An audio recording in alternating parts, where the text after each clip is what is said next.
Go. Any other year on this day, we would find ourselves enjoying a bright sunny day in Indianapolis for Fast Friday practice in preparation to qualify this weekend. However, due to obvious circumstances this year, that has been put on hold until August. In spite of the absence of the normal month of May we all love, we're proud to bring you to the virtual Indianapolis Motor Speedway for flag to flag coverage of the inaugural Indianapolis 500K. Alongside me today is my usual partner in crime and the host of the Rain Race podcast, Christopher Aurelio. How's it going? And despite my slight mess up at the beginning of the stream where I forgot to unmute Kyle and nobody could hear him, we're doing all right here. It is the month of May. We would have practice going on today, most likely, but that's fine. We're going to make the best of what we have. We have 125 laps here at the Indianapolis Motor Speedway. 500 kilometers in distance. Should be a fun one.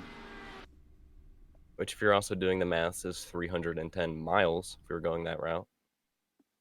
And we are getting ready for qualifying to take place right now.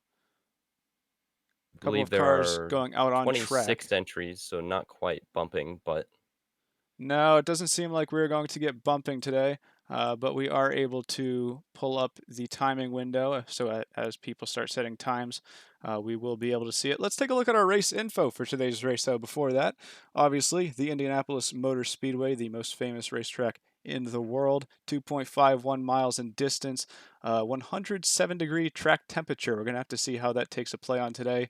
78-degree air temperature and only 10% humidity in the air. Pretty thin air today. Should make these cars pretty quick. We'd like to thank Noah Carmichael at Bump Draft 76 for that intro sequence. Wind also staying pretty minimal today. Hopefully, we're not going to see a huge increase in wind.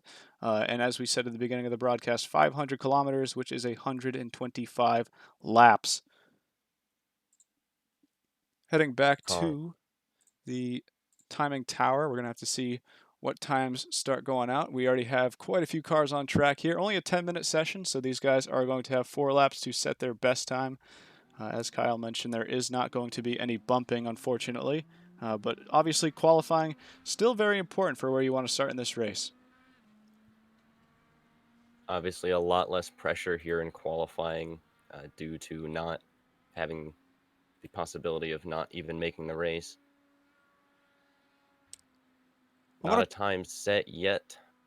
Actually, we have Jaron Fast. Oh, David Land with the quick time of a 39.5. Caleb Benchy quick time 39.486. Times are now rolling in. We have 7 cars who have made laps now. You want to talk about this race? How about we go over some of our keys to the race? Kyle, you and I have both competed in some races at Indianapolis on iRacing recently.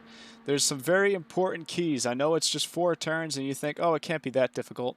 But this is a very technical race if you want to make it to the finish. That's my first key right there, actually making it to the finish. You want to have a car that's going to be in good position. You want to keep it clean. These guys are going to have 4 fast repairs if they need them, but remember that using a fast repair is still going to send you to the back of the field.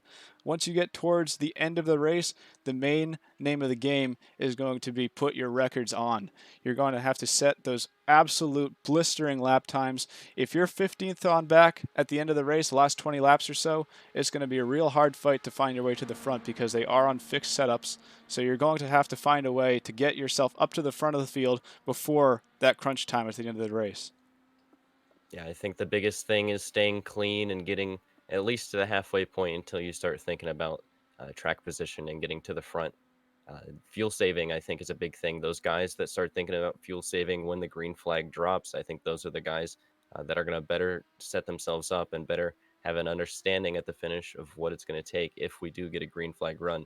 I think the thing I noticed during our 500-mile races this year is once you get past halfway and some of the attrition starts to show and there's less cars on track, how it is very easy for a green flag run to happen. So I think fuel saving is also going to be a big key. As Also, we see Spencer Preet go to the top of the board with a quick time of 39.393. I believe David Land has completed all of his laps. Lots of guys who have completed laps now, and Preet is to the top of the board with Caleb Benchy, who also had some very competitive times early. Remember, these guys get 4 laps, and it's the best lap out of those 4 that we're taking. Yeah, I'm not quite able to see who has completed all their laps. It looks like Spencer Preet is on his final lap right now. Zach Rinker finishing up one of his laps right now in 7th place. We're going to have to see if he improves on it. Doesn't look like quite so. Remains in 7th place. Some cars already back into the pit lane. Joe Donahue, we saw him setting a record number of laps in practice, running more laps than they're actually supposed to be running in the race today. So really, Joe Donahue is taking this race very quite seriously. Michael Cozy is now on the track as he is in 14th now on his first lap, I believe. Also, going back to the race, you're going to have to look at how long you're going to be able to last on fuel. Now, we've done some of these races in the past. You're looking at around a 30 to 32 lap window on fuel if the race stays green. Well, just remember that if you multiply that by 4, you're going to be around that 125 lap mark. So this race should be able to be done on 3 stops. You're going to have to see if some people try to undercut it or if some people try to put one more tank in so that they have fresher tires at the finish. It is going to be an interesting strategy race for sure. Cozy up to 6th place with an improvement 39.454. Spencer Preet, who sits top the board, is the man who is on stream with Cozy right now. So teammates, I believe, with Michael Cozy sitting atop the board. Interesting little YouTube streaming position there with David Land starting 5th, 1 spot ahead of Michael Cozy. Some names I was expecting to see further up the board in qualifying. Matt Skipper right now. It looks like he just completed his final lap all the way down in 19th place, 39.577. Probably not the run he was looking on having, but again, it's a long race. You've got plenty of time, and with the fixed setup, it should be a pretty close one. So if you can keep your nose out of trouble, you should be in a position for a battle at the end. Jaron Fast, fun enough, his father is obviously the spotter of Scott Dixon, Robbie Fast, and he's actually spotting for Jaron in this race. A little farther down the board than I think they'd want, but obviously it's a long race, and with a spotter like Robbie, he should be able to make it out of some of the big ones, if there are. You talk about those big ones. We actually do have 2 race stewards on hand today, Noah Carmichael and Colin Cannon. And Colin Cannon, obviously son of Michael Cannon, Scott Dixon's engineer in real life. They are going to be trying to make sure that the field stays as clean as possible, as respectful towards each other as possible. I know it's pretty tough, especially when you're looking at almost pack racing for 125 laps around this place. It's going to be a little bit hectic. But the name of the game is we want to keep as many cars in this race as possible so that we can have a great fight at the finish. So they are going to be taking a look at any mischievous actions that some drivers might be partaking in. And if they do, they will be assigned a penalty accordingly. Only 3 minutes left in qualifying here. It looks like most drivers have already set a lap. We already have, it looks like Spencer Preet sitting pretty comfortably at the top of the timetable, 39.393. We do have a couple cars out on track, though. Ryan Gavel and Tom Miles both out for a last-minute run to see if they can find themselves towards the top of the timetable, hopefully.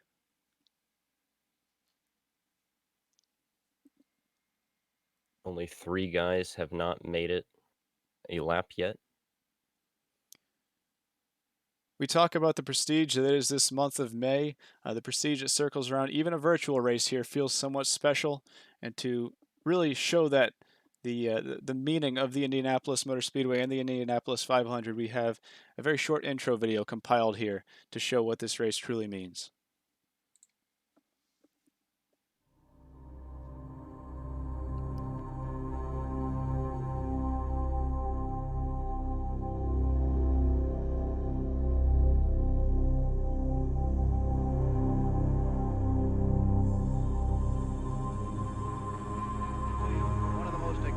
Spots at one of the most exciting moments in all the wide world of sports. Behind me, the cars are being wheeled onto the track for the start of the fifth. The crowd, as always, is an event unto itself. Close to 400,000 altogether. The drivers and the cars, the machines are already in place. There are blue Indiana skies above. The weather is perfect. back in just 60 seconds. Stay tuned for the greatest spectacle in racing.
Every driver that's ever even thought about coming to Speedway is really looking forward to winning it. I've been cheated twice, and I hope this is the third time I don't get cheated out of it. Plus 500 to me mean a great deal. First of all, it means the second win. Second of all, it means an awful lot of money, and third, I guess it just means an awful lot of prestige and meeting a lot of nice people like I had happen this last year to me. I was wondering if I would ever win it, and thoughts went through my mind during the month, I guess. It's like my career, I've had so many wins, so many poles, but everyone always talks about the 500, and I won it. I just couldn't imagine winning a race in front of a crowd like that. I couldn't believe it.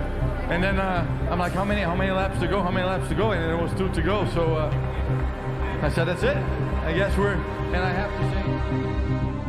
When you get that checkered flag, you know, it's amazing feeling when you see that starter. You say, is that really for me? I think you have mixed emotions.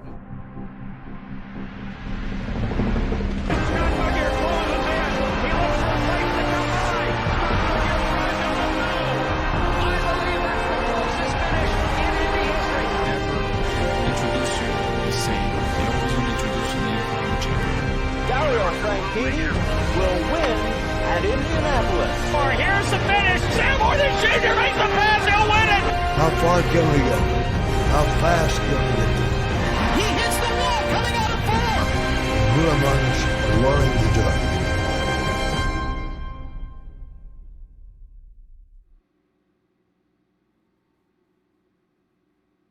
Welcome back to the Indianapolis Motor Speedway here.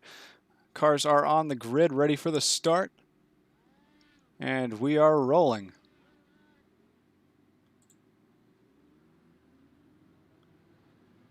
We have 28 cars on the grid today, almost a full field of 33, not quite, but still should be quite an interesting race today. Starting on the front row, we have Spencer Preet and Caleb Benchy. On row 2, we have Caden Rush and Cole Freilich. Row number 3 will be David Land and Michael Cozy. Row number 4 will be Taylor Hayes and Frankie DeSarlo. Row number 5 will be Zach Rinker and Andrew Brodsky. Row number 6 will be Joe Donahue and Caden Thur. Row number 7 will be Zach Buchanan and Elijah Kaminsky. Row number 8, Aiden Herman and Jemai Ojanen. Take a look at the rest of the field. Coming down the back straight. Yeah, as you said, coming down the back straightaway here. Some guys weaving a little bit side to side just to get a little bit of heat into their tires. Only one warm-up lap here. Not quite like the Indianapolis 500 in real life, where they would be getting, I believe, 4. Correct me if I'm wrong, Kyle, but... Yes, they would be getting 4. Okay. Thank God. iRacing only allows 1. Anyway, I think it is best for us We're going to stay quiet at the start of this race and just let you enjoy these sights and sounds at the start of Indianapolis.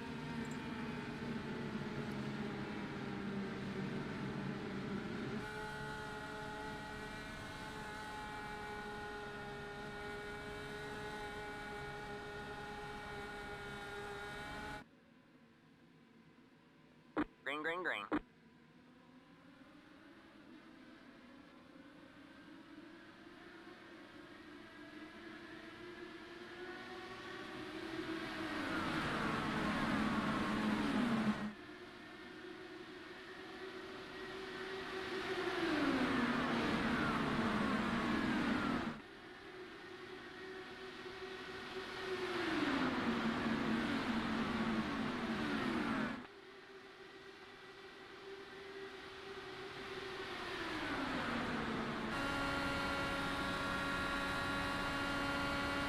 Good start there for Spencer Preet.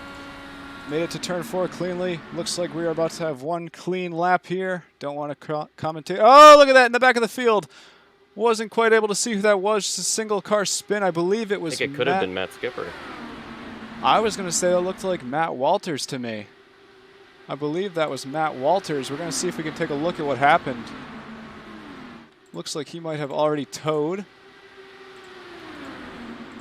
Amazing start there on the backstretch. We saw the leaders go 3 wide into turn 3, and they're still picking it up as we see a replay of what happened to Walters. On board with Matt Walter there. Just got on the curb there.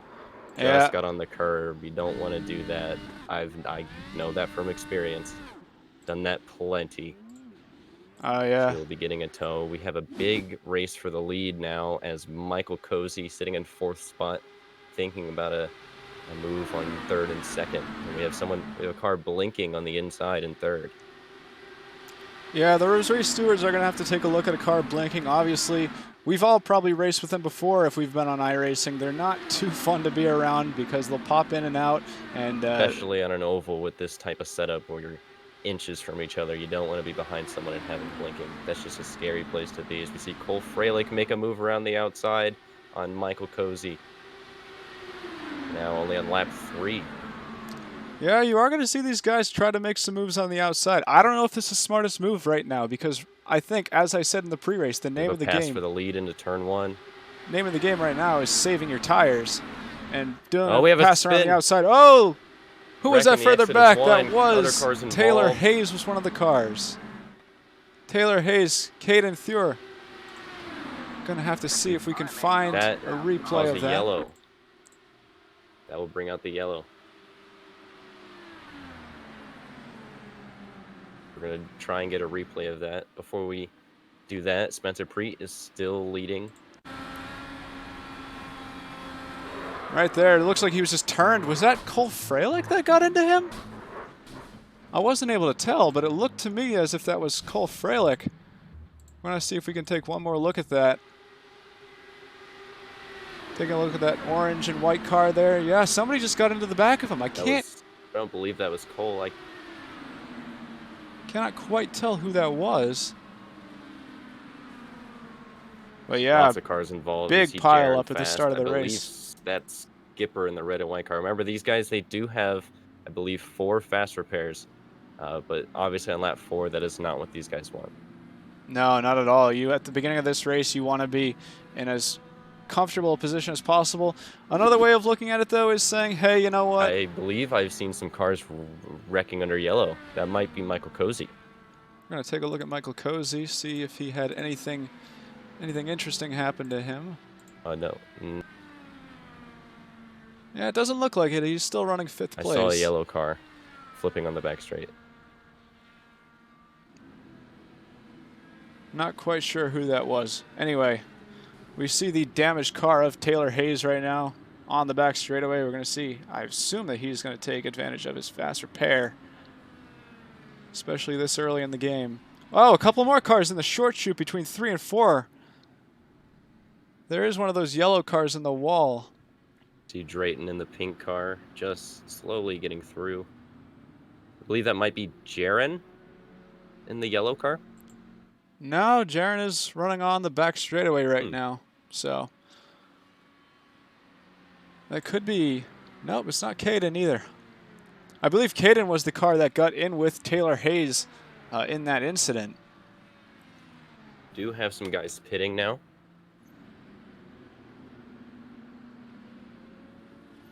Michael Cozy is pitting. That is David Land in the pits as well, and Spencer Preet.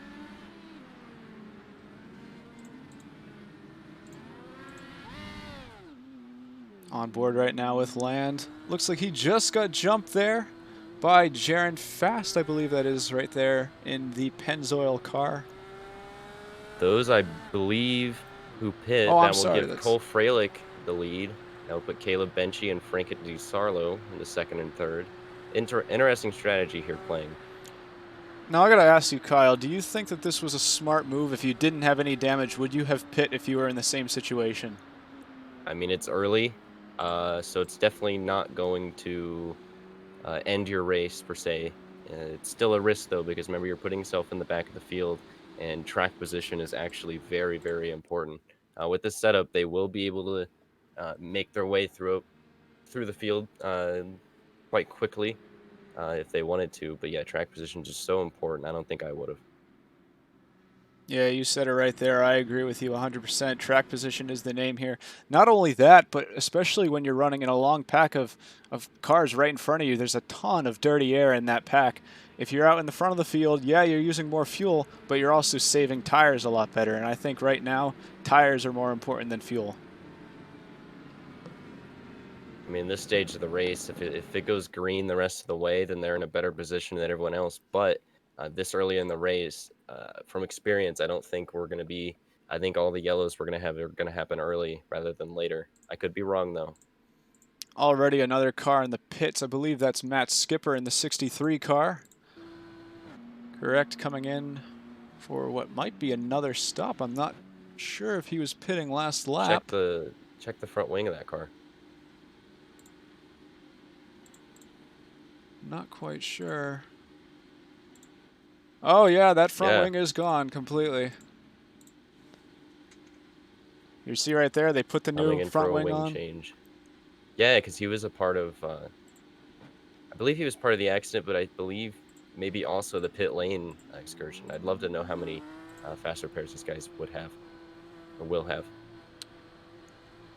Top car on the timetables right now, not the timetables, leaderboard I should say, is Caden Rush. Made it out of the pits in front of Spencer Preet. Gonna go back up to the front of the field with Cole Freilich.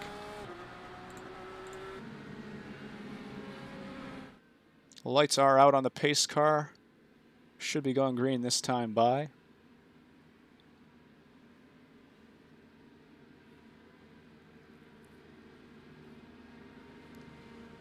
Some drivers that did stay out there. The top four stayed out of the pits. Cole Freilich, Caleb Benchy, Frankie DiSarlo, and Ethan Snyder. I mean, again, if you had no damage, we were racing for three laps, I think. 4 laps, maybe. So at this stage in the game, I think that's a smart call. They gained a couple cars by not pitting. You're going to see everybody here on these restarts coming up towards the wall. Now, the reason they're doing that is because per iRacing rules, you're not allowed to pass on the inside before they hit the line.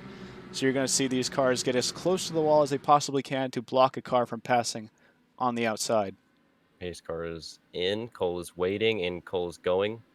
Green, green, green. Green flag is out on lap 7. Oh, one car airborne in the back of the field there. That might have been Tom Miles in the 26 car. Already another yellow. We're going to have to see. I believe that was Tom Miles. See if we're able to find an onboard. Oh, who was that in the that's the Menards car. That's the Menards car. I'm unable to even see who that was, but Tom Miles going for a major ride. Take a look at that one more time. That Pennzoil car. Oh, looked like he jumped the start a little bit. Joe Donahue, I believe, in that 7-Up car had a little bit of net code at the start. Menards car is without it. It looks like there's a good bit of damage on the Menards car of Ryan Gavel. Gonna take a look at Ryan Gavel check here. some other cars to see who was involved. On the short if shoot, anyone else yeah, has I damage. believe he's missing Matt his front Skipper, wing. bad luck for Matt Skipper. He also has damage. No engine cover, no front wing. So if he used a fast repair on the first stop, then he's only left with 2. Maybe even left with 1. And then Taylor Hayes also has damage, missing the right side of that front wing. Looks like it's maybe a little towed out, maybe. Taylor Hayes, yeah, caught up in that first incident as well. He's Miles, steering obviously, with a tow. 90 degrees to the left right now, so maybe some Darren Fast suspension with damage. Suspension cover gone. Side pod gone. Definitely some suspension damage on the car of Taylor Hayes. You can see him pulling that wheel 90 degrees to the left, still trying to steer perfectly straight. Jaron coming into the pits for his damage, missed the box. That's going to cost more time. Caught up in that accident, we have Tom Miles, Jaron Fass. Joe Donahue also missing an engine cover and rear wing.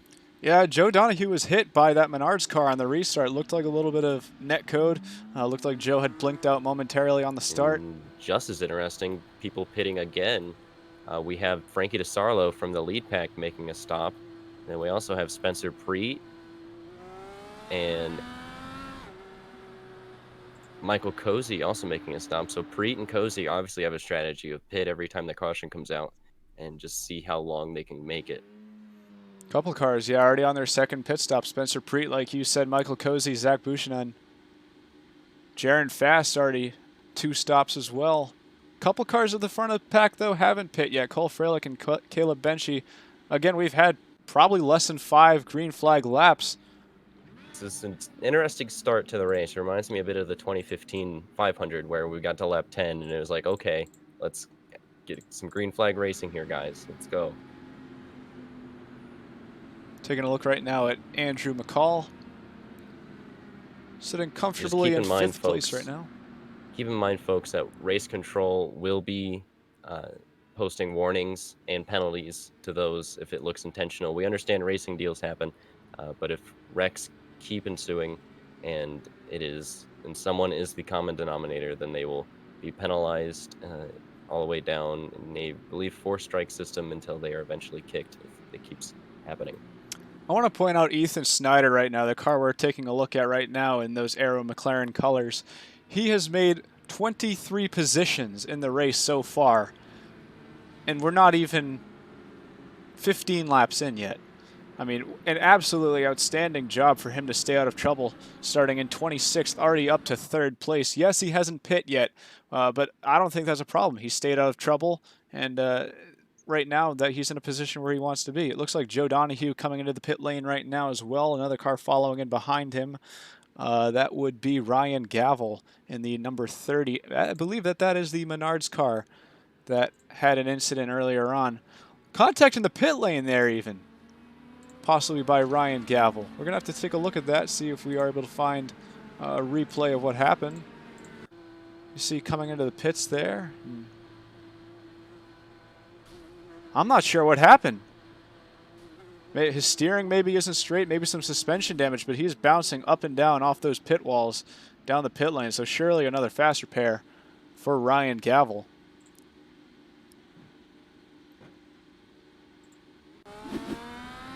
Already back out of the pits. Same with Joe Donahue, sitting 21st and 22nd right now. Cole Freilich still your leader, though. Already trying to keep track of the different strategies happening here. So these leaders, although they haven't pit, they have to have saved a ton of fuel because of these yellows. So they're not as far off of the guys who have pit as we think. Although being on lap 11, the guys who just pit are going to have probably a good amount of laps more on the guys who are currently leading.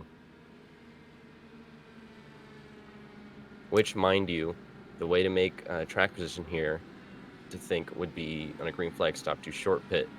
When you short pit, that basically means you would fill the car up. You would come into the pits when you still have a good 4 or 5 gallons. So that just means that's 4 or 5 gallons less you'd have to fill up the car, resulting in a shorter stop, which would gain you a few seconds on track. So keep in mind, if the other guys have a couple laps longer on these guys, and they short stop, let's say 20 laps, that's just way too long. Yeah. Because by the time the other guys pit, then the guy who short pitted would be on older tires, and it would just be a moot point. Back to the As we're green going flag green. here. Race control has reviewed that last start. They said no further action on it. They have notified the drivers, though, to try to keep it clean. Looks like they got going a little better that time. Field spreading out a little bit. But what that does, though, is the first and second might be a sitting duck here. Although I have seen a group of 3 or 4 cars be able to draft together and stay further ahead. Starting to fan out on the back straightaway there. Caleb Benchy to the lead over Cole Freilich. Looks like those two are going to try to, I don't know, they might be trying to get a little slingshot game going on here. These guys are smart. They're going to start slingshotting, but it appears third place is going to start catching them, and there's a group of 3 behind them that'll probably end up catching the leaders here. They'll be right back to square one in a pack race. Somebody who did fall down a little bit on that restart is Drayton Knowles in the number 16 car, running those Racing Point Formula 1 colors. Keep in mind, Drayton Knowles is a guy who is making his first iRacing start today.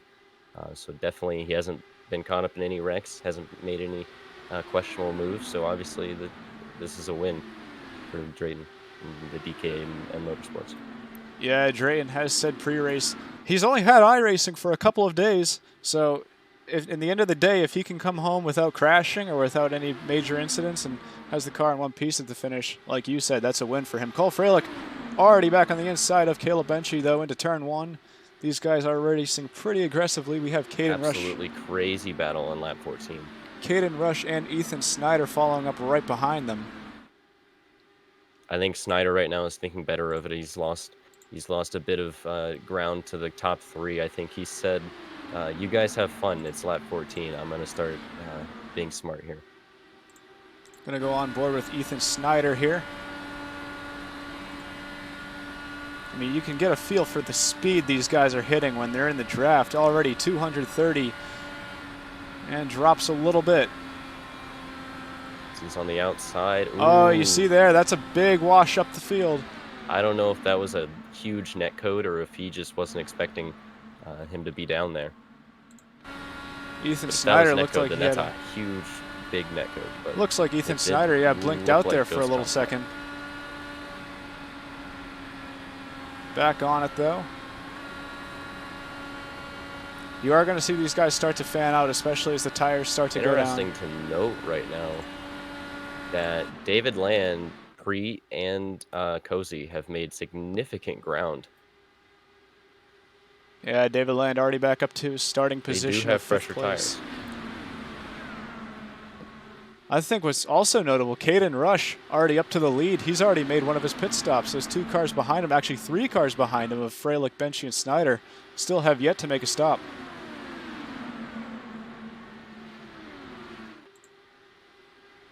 Wide down that back straight. Preet on the inside of David Land now. The red car takes the warm-up lane. Thinks better of getting involved in a 4-wide mess. Wasn't quite able to see who that was. I initially thought maybe it was Brock Lawrence, but I don't believe so. There is a car still on the warm-up lane, but he did not come into the pits. I'm not too sure what that was all about. Maybe he just felt something weird with the car, tried to get out of the way, didn't want to cause a wreck right now. Spencer Preet and Michael Cozy making quick work of David Land here. And I've heard pre-race from most of the guys I've talked to that Michael Cozy is the favorite here. Right now, early, seeing speed, I would say that Spencer Preet is the favorite as he makes a huge move. Whoa! Look 3 wide under him. Oh, and he clipped the grass. Right into turn 3. Moves. Absolutely insane And the move. aero car is in the wall. Aero car hit the wall, sliding down the front straight now. Ethan Snyder right now in the bring up wall. a yellow?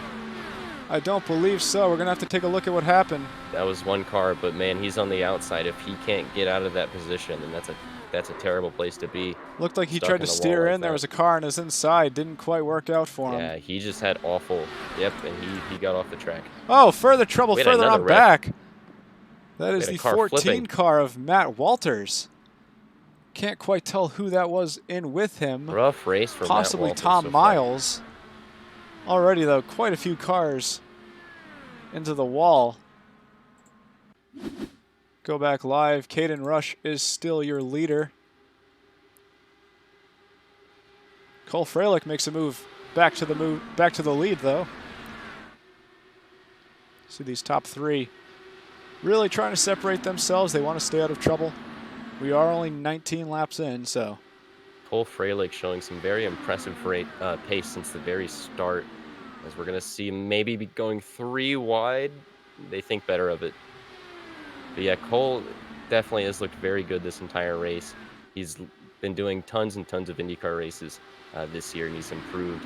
And he's always up there, always being aggressive, always making moves. He's definitely an interesting one to see as we see the gang of Michael Cozy and Preet and David Land approaching the top 3 now. They all have the freshest tires, and that strategy is actually panning out for them very well as we see.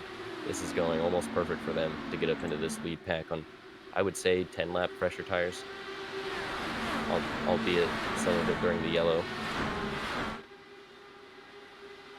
Still cars snaking up and down on the back straightaway. Race control is starting to notify the drivers. Cool it down a little bit. We don't want any more yellows, any more cars in the wall right now.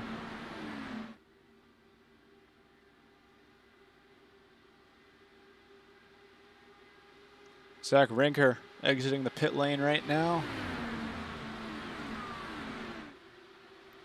Unfortunately, does find himself a lap down.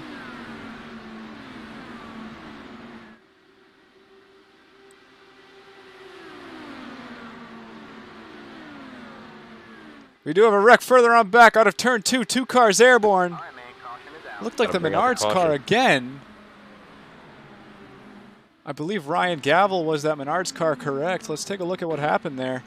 Some just contact out of turn 2. And I'm really struggling to see who that was with him. It might have been Jimmy Ojanen in the 21 car. I'm going to take a look one more time from his onboard. So turn 2, oh, too low. Too low, you just clip that curb and that's the end of it. Into the wall and upside down. Ryan Gavel finding himself in some trouble early on. And that was another car. Interesting shot there. Going right over his roof. So after all of this, Caden Rush is still in the lead. Now it's going to be interesting, though. Now for some of these cars that haven't made a stop, you think that this is the time to make a stop? Because realistically, I can see these guys with those yellows we had earlier on possibly going another 15, 16 laps. I'm very interested to see who will pit here. I would expect Cole Freilich and Caleb Benchy in, but like you've said, Michael Cozy and Spencer Preet seem to be sticking to that policy of, hey, let's pit as many times as we can, stay on fresh tires. We're already up front, so we might as well have the sharpest tools. You know, you have to be thinking, you know, although the guys who pit a lot later than them are breathing down their neck, maybe it'd be smart for Cole and Benchy to just try and, well, doesn't matter. They're all coming in. I was going to say it might be a little, maybe they just, you know, make this fuel stint as long as they can. This is probably a smart move, though, because it appears Cozy and Preet and actually David Land staying out, but it appears Cozy and Preet are coming in with them. So this will put Cozy well, it'll put Cole Freilich on the same strategy as Cozy in them. Yeah, you see that majority of the pit lane coming in there. Very interesting that David Land stayed out. Everybody except David Land. David Land has not pit since that first yellow. Lap 5 was the last time he was in the stop, so we're going to see. He's going to have some good track position, but maybe he's expecting another yellow very soon as Cole Freilich barely edges Michael Cozy out of the pit lane. Caleb Benchy was probably the biggest loser on that stop. He lost some spots behind Preet and Cozy. Right here, though, the top 3 that I'm really itching to see together on track: Cole Freilich, Michael Cozy, and Spencer Preet. Those guys appear to be the fastest. They have been fast, but they've also been aggressive. So it's going to be interesting to see how they're going to be doing. They're not too far back. They only lost a couple of positions because, again, the only cars that didn't seem to stop there were David Land. Further down the field, looks like Taylor Hayes didn't make a stop. We're now seeing some guys get waved around the pit stops. So this race will have wave arounds, but the wave arounds will be stopped after 20 to go. It's going to be very interesting to see Land on this restart. These tires should be all right. But if we get another long green flag run, he's going to have to make a green flag stop. All these other guys, they just pit. In fact, we look at second place all the way down to 16th. 15 cars there all just came in on that last lap. If we get a long green flag stop, that could really bite David. I think the only way his strategy would work if we get more cautions. And I think that's honestly what he was banking on. Wow. Yeah, only David, as we see Cole coming out in P3. I don't believe, that is not who I thought. You want to take a break here while we're under this yellow to talk about the prize that these drivers are up for. It's not the Borg Wonder Trophy. It's not the Baby Borg. Pretty close, though. Pretty close in prestige, though. Why don't you tell them what they have up for grabs? The winner of this race will be getting a T-shirt that says that they won the Indianapolis 500K, which is, I think a very sexy T-shirt is, it's up there with the Borg Warner, honestly. If you think about it, it is. Oh, yeah. Oh, yeah. I wish I was able to pull up a picture of it, but I don't happen to have one on the broadcast overlay. But you can check it out. I believe, Kyle, you put a picture of it on your Twitter, Instagram and Twitter. RacingNationTV. There you go, at RacingNationTV. If you want to check out my stuff, of which I don't have a picture of the shirt, but you still should follow me. It's Chris Aurelio on Twitter and GT_Rain on Instagram and We YouTube. did get a question from the YouTube chat saying how long a fuel stint would be and how many green flag laps. Yeah, so we were talking about that in the pre-race. You're looking at, it depends, really, because if you're in the slipstream, you can save fuel quite heavily around here. You're looking at around 30 to 32 laps, though, on that green flag window. Right now, we haven't even seen a run go that long, but we do expect that as the middle of the race comes towards us, that there is a possibility we see a run like that. David Land is on quite old tires. I mean, he's on 19-lap old tires. But right now, I don't expect that those are going to give him a problem. We haven't had very many green flag laps, but the pace car is coming in. David Land will lead the field to the restart.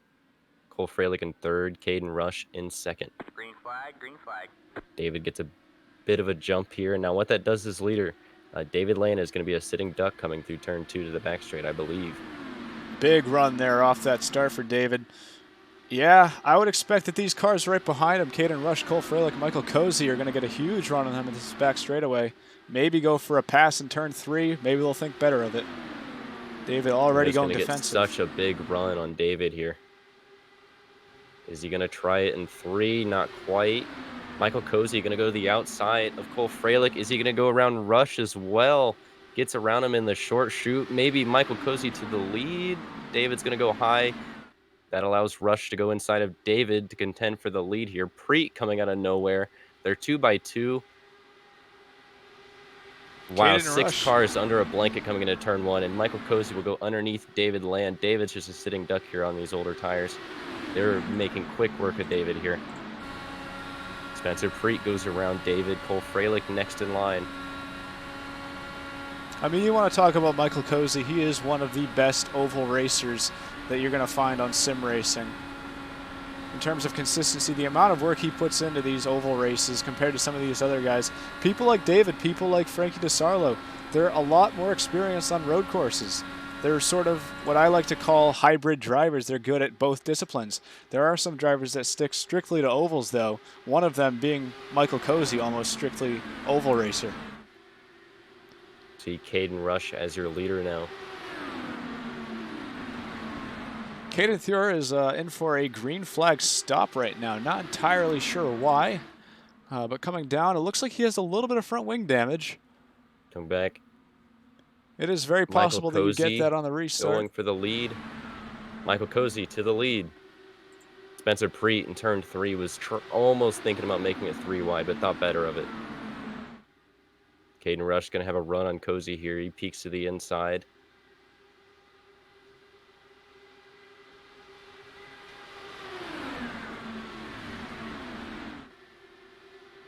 Caden back into the pits again, possibly? Nope. Just exiting the pits now, 9.1 second stop, so that would just be a front wing repair. Already Cozy to the inside and back to the lead. Almost 3 Caleb wide into Benchy turn looking 3. into the middle. Thought better of it. But he does make it to P2 as Spencer Preet going to try and come back to 3rd. Lots of leapfrogging here. Notice Cole Freilich just sitting behind in 5th, just watching the action happening. Take a look back at David Land, already back to 6th place after restarting in the lead there in that white and purple car. It's okay. I think he's biding his time and fuel saving as he lets the 3 and the 63 around him. I think he's going to go into fuel save mode and just kind of chill in the back car. I still don't understand quite the strategy around it, as he is now going to be behind the guys who led. I'm thinking maybe he's thinking more towards the end, something that we're not realizing this early, but yeah, being on the different strategy as the leaders right now is definitely an interesting side to choose to be on here.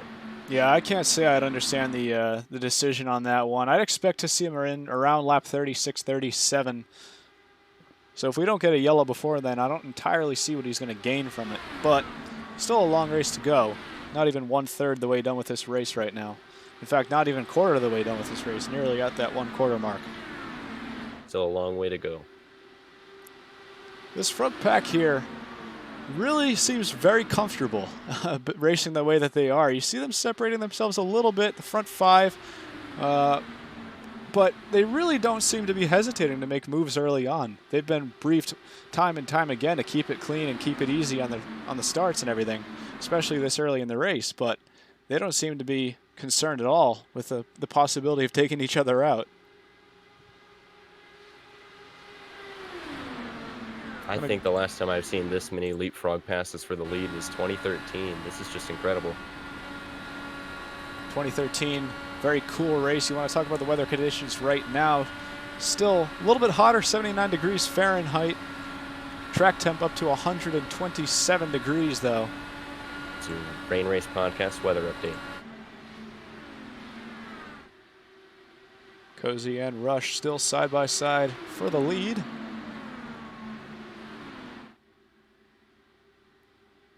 Taking a look at David again, back in 9th place now, still falling down the order. Comparing his lap times. Ooh, Cozy was just, a little bit squeezed there in the short chute. Take a look at those lap times on the south end between David Land and Garrett Kirschner. You can see David's losing around a 10th or 2 over these last few laps, so definitely not what he's been trying to do with this strategy. Spencer Preet now up to 3rd place. This front train here got a little bit longer. The yellow is out. Reckon turn 4, according to the race stewards. Trying to think of who would have been involved in that. We're going to see if we can find an onboard. We're going to go on board. Miles on the pit lane. On board with Drayton Knowles to see if he had an eye of anything that might have happened. Drayton way back in the field. Like you said, he was all right with that strategy, though. For him, it was all about... Oh, right there! It was Zach Rinker. Had a car shoot right over his roof. I'm going to take a look at that one more time if I can. Yeah, he just got... Oh. You're just along for the ride at that point. One more time there. Looks like he got a little bit loose into turn 3. Yeah, clipped that curb. Oh. Hit the wall. Seen that many times. It's very so reminiscent. Easy. Very Especially reminiscent. on a simulator. It is so easy to just clip the grass and barely lose it coming off the corners. Very reminiscent there of what we saw with Jay Howard and Scott Dixon back in 2017. Car hits the wall and comes down into another car. Luckily, not quite as violent as the Dixon 7 crash. car of Ethan Snyder has damage. Now this actually falls right into David Land's playbook. Look at how many cars are coming to the pits here. David's going to be one of them, obviously, but you have good 3/4 of the field coming in there. So David, by staying out... I'm still questioning David's decisions here because all he did was lose himself track position. Yeah, but... you have to know, I think you pretty much, at this stage of the race, you have to bank on, I think, because we've seen it every yellow. Cozy, Preet, the leaders, they're going to come in every yellow to get what they can. This was a gamble, though, and we see David is a gambler when it comes to these races. He did it in his own hosted race the other night, trying to stretch it, hoping for a final yellow. Didn't end up coming. Keep in mind, folks, he did run out like 5 laps early. Yes, he did. He did run out 5 laps early. I'm also not going to comment on David's fire suit, but that is there. Frankie DeSarlo looked like he leapfrogged him in the pit stop there. I'd have short pitted. After all of that. That is true, actually. You got to consider David Land took on more fuel than anybody else in that stop, so. See, just unraveling this, it just doesn't make sense. Michael Cozy, though, up to the lead. See the wave around cars. Everybody in that field pit. Looks like Ryan Gavel did not. But he might have been a lap down trying to get his lap back, so we might see him into the box this time around.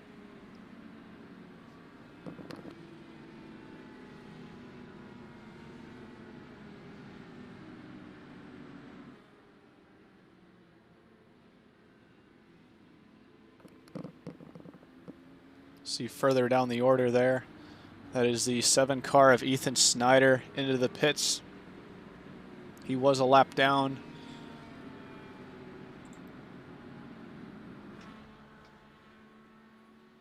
Now, what do you think is the play here, Kyle? Do you think that we're going to see these guys starting to fan out more, starting to be a little bit more cautious? Maybe we'll have a long green flag run, maybe even make it an entire stint on green flag. Do you think we're going to see some sort of teammate strategy going on here, pitting at the same time, leapfrogging back and forth around each other to try to gain some track position? I think that's their only choice here. They have to make up track position. I mean, you see Cozy and Spencer Preet comfortably still first and third. I've seen it easily done. I think Cozy and Preet, if they can get together and they can start leapfrogging each other, and maybe Cole Freilich joins the mix if you get a 3-car train going, especially if we do end up having a green flag stop. You can get such a separation that you can have, like, for instance, an example, like in stock car pack racing, you could have 3 or 4 different groups of pack racing being done, and you could create gaps to others. See right there on our overlay, Michael Cozy already up to 4 pit stops, same as Spencer Preet. Caden Rush is with 3 stops, and Caleb Benchy and Cole Freilich actually only on 2. I mean, effectively, you could have made it this far in the race with no stops still. So, a lot of guys taking advantage of those yellow flag laps and trying to pit early on.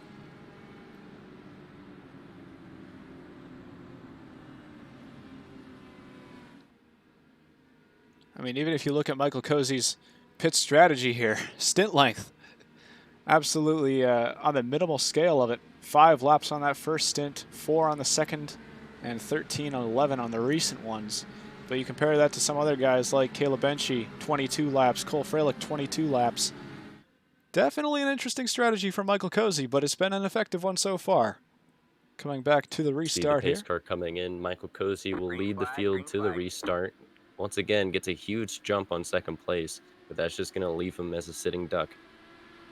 A little bit of action further on back there on that restart. Some guys maybe trying to block down to the inside line.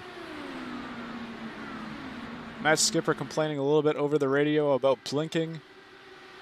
We did see him sort of hide out a little bit there on that restart.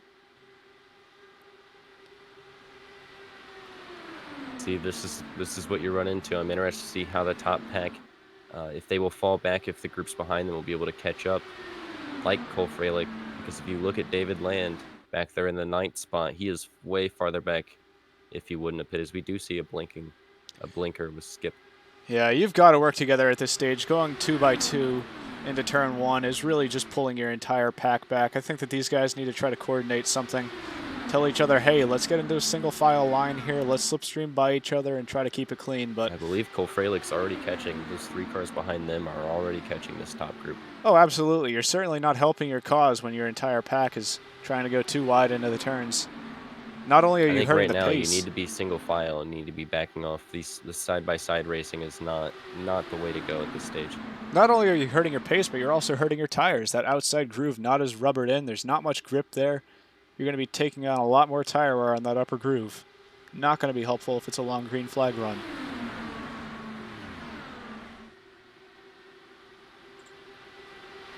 Cole Freilich further on back. On board with him, one of the members of Central Florida Motorsport, one of 3 cars in the race, Cole Freilich, Andrew Brodsky, and Matt Skipper. CFM has 3 cars inside of the top 10 right now. Quite a nice effort by all of them right now. Interesting, I saw Joe Donahue in the 10th spot, around the 11th spot before the yellow, and now we see him in 19th.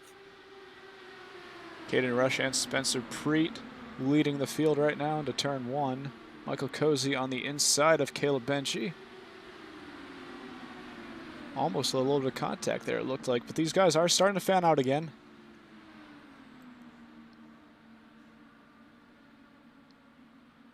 Don't know why I'm still stuck on this camera right here. Not probably the best one, but falling asleep there a little bit. I am controlling the cameras and commentating at the same time, so it's a little bit of some multitasking, but nothing too bad.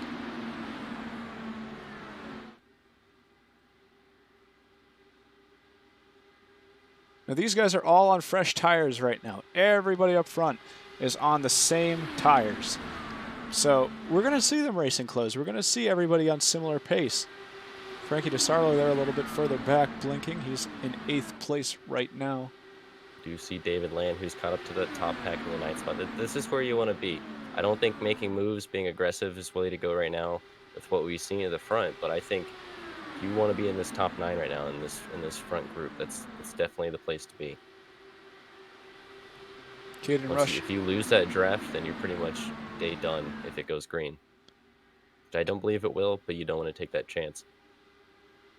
Caden Rush and Spencer Preet seem to be trying to be a little bit more relaxed here now. They really are trying to settle down, I think. I don't think they're listening to my advice while they're in the car, but seems like they're trying to take it by default, try not to go too wide anymore. That is really the strategy you want to be putting yourself in right now. I say that a little bit further into the pack. It looked like Caleb Benchy was trying to go on the inside of Michael Cozy.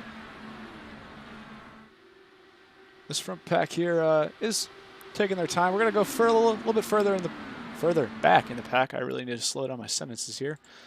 Joe Donahue battling with Elijah Kaminsky in the notable Joe Donahue 7-Up livery. Big shout out to Joe Donahue, who he did, I believe, 175 laps of practice yesterday to get ready for this event. Oh yeah, I mean, race conditions, he's practiced everything. Pit entry, he's done entire stint runs. I'm going to be interested to see how that fans out for him because, oh, it looks like we have a car further back there. Was that? He might make the warm-up lane. He came up on the, he's good. Wasn't quite able Somehow to did not hit see anybody. who that was. Possibly, no, it was not Ryan Gavel.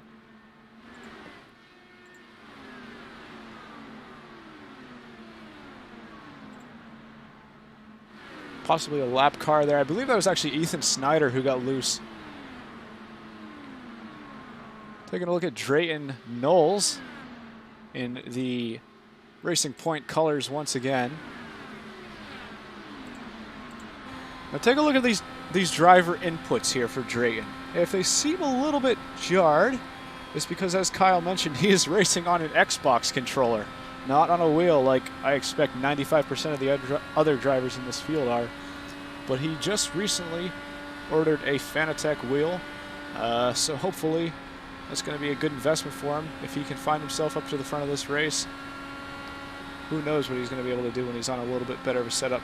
Taking it a little bit conservatively, but that is expected from the driver of the number 16 Also, car. a fun mention that Drayton, I believe, is our only international entry from the Bahamas.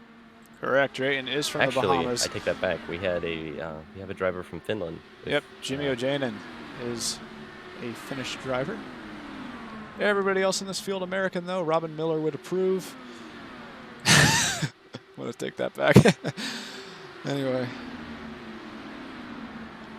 Caden Rush. Still Maybe leading the Caleb field right Benji. now. I think I saw him maybe kiss the wall there a little bit. Definitely saw the car shake a little on the exit.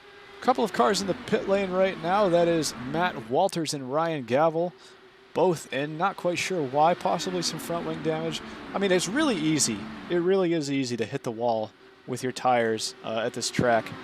You know, any poor run you get, or if you're on the outside, it's easy to wash up. That's going to cause an issue for you. So hopefully it's nothing too serious. These guys still should have their fast repairs to take advantage of, but you don't want to be using them up too early.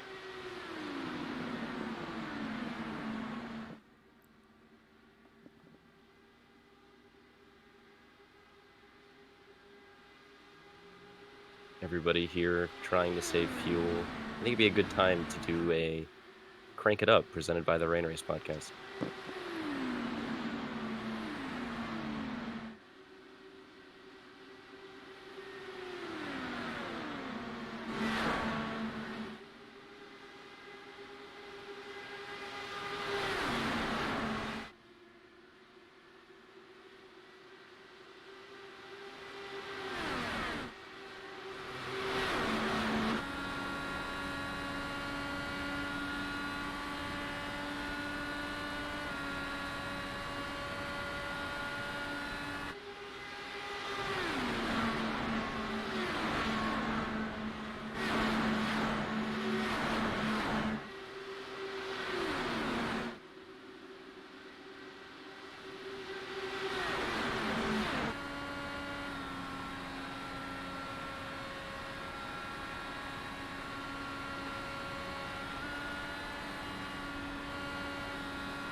That Rain Race Podcast, Crank It Up, brought to you by the Rain Race Podcast.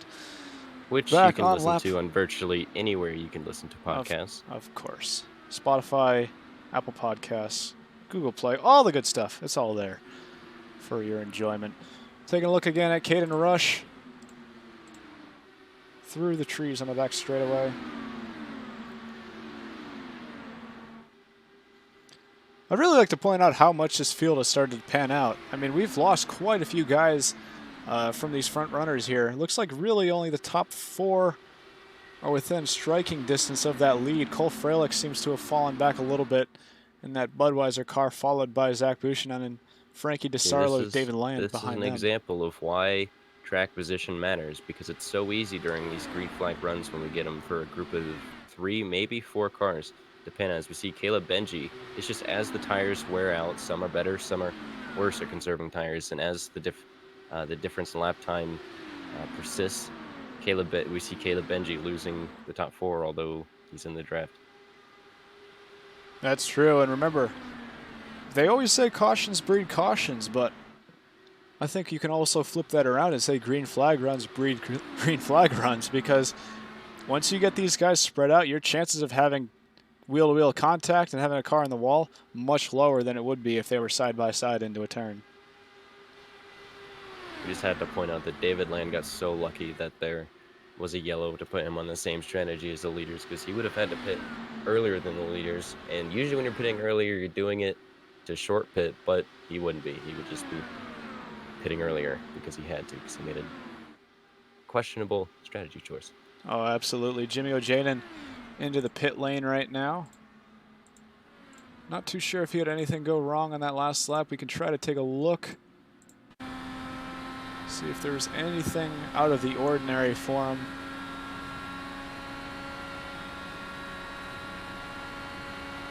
He is running the car in sixth. Go ahead.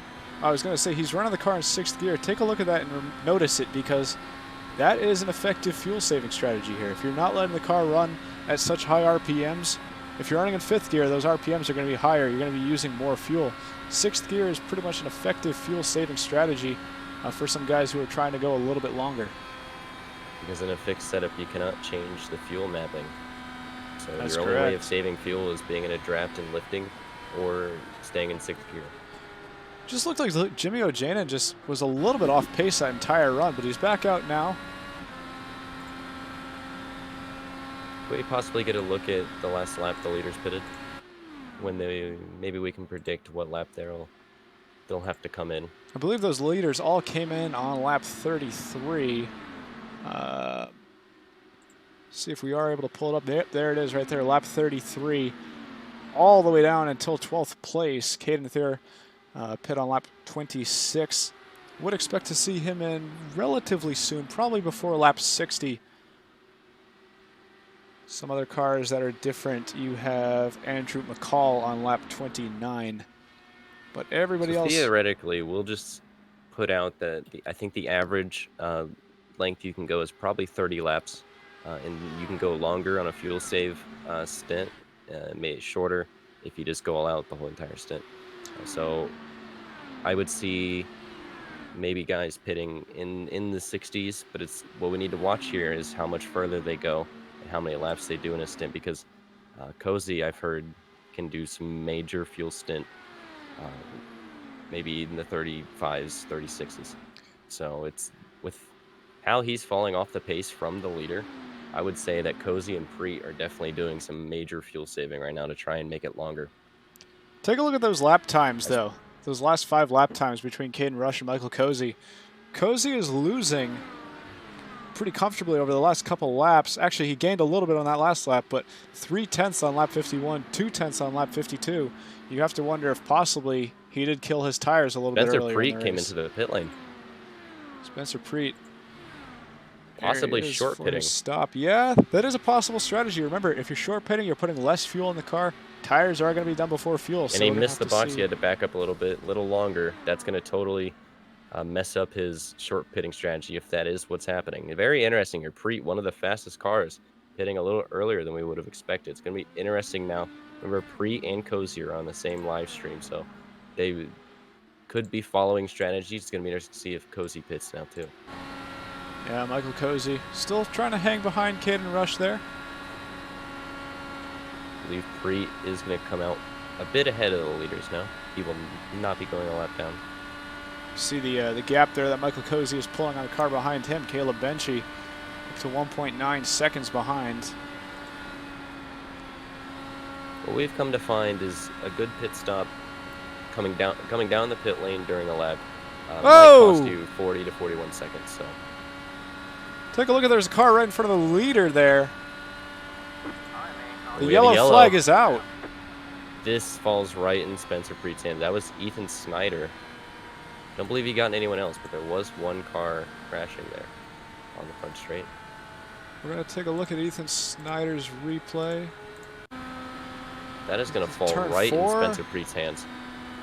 Yep, right up the track there. That's very reminiscent of J.R. Hildebrand. Came and hit the inside wall. He would have been in he would have been good. Lane. He would have been good except for that. Inside wall, just could not get into the pits from there.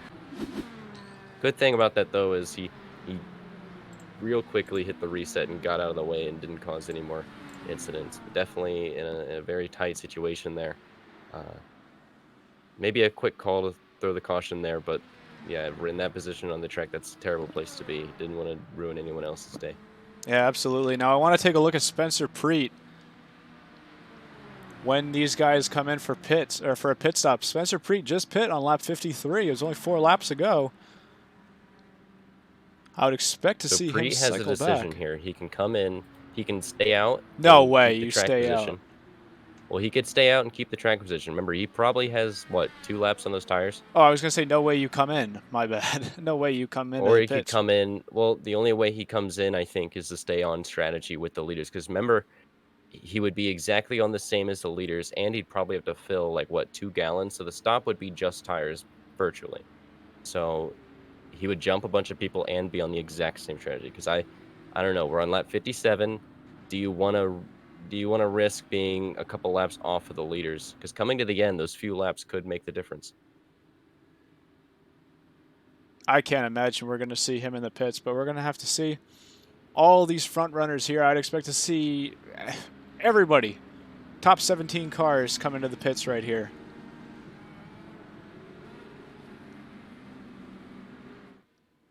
Hey, yep, right on target there, everybody. Couple cars staying out, though. Trying to see exactly who.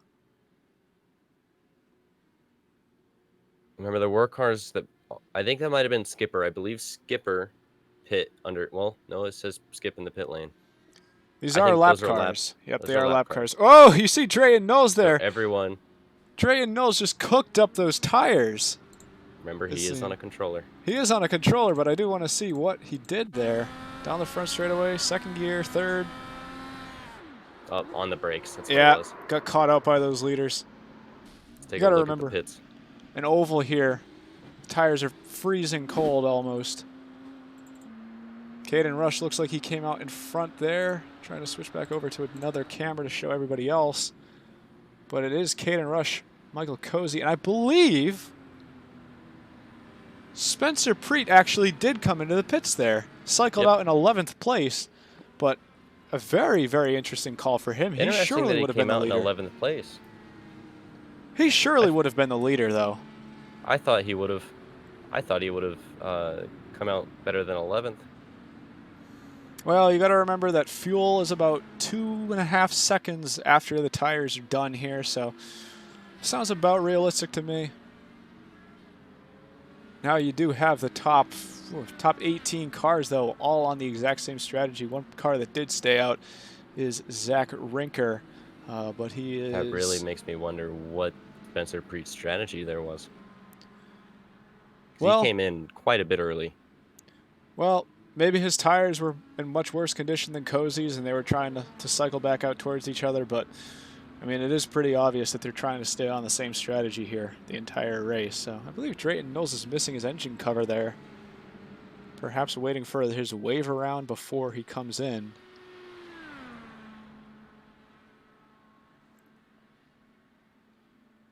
Almost at the halfway point of this lap race. 59.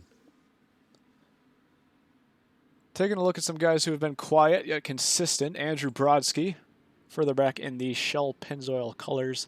Very reminiscent of Elio Castroneves and his yellow submarine. Rick Mears even. Running in 7th place at the moment, 3 positions up from his starting place. I haven't seen him be too aggressive so far, but again, maybe that's the strategy you want to be on right now. I would expect that as we get to around lap 75-ish, you know, when you start looking at around 50 laps to go, that's where you're going to see guys start experimenting with the traffic. Some of these guys that have been hanging back in the field, they're not quite sure how it feels when you try to pass somebody on the outside. They're not quite sure if you're able to get a huge run and try to dive to the inside before they go defensive on you on the back straightaway. So I think we're going to see some of these guys a little bit more aggressive, starting to experiment a little bit more than they were on these previous runs.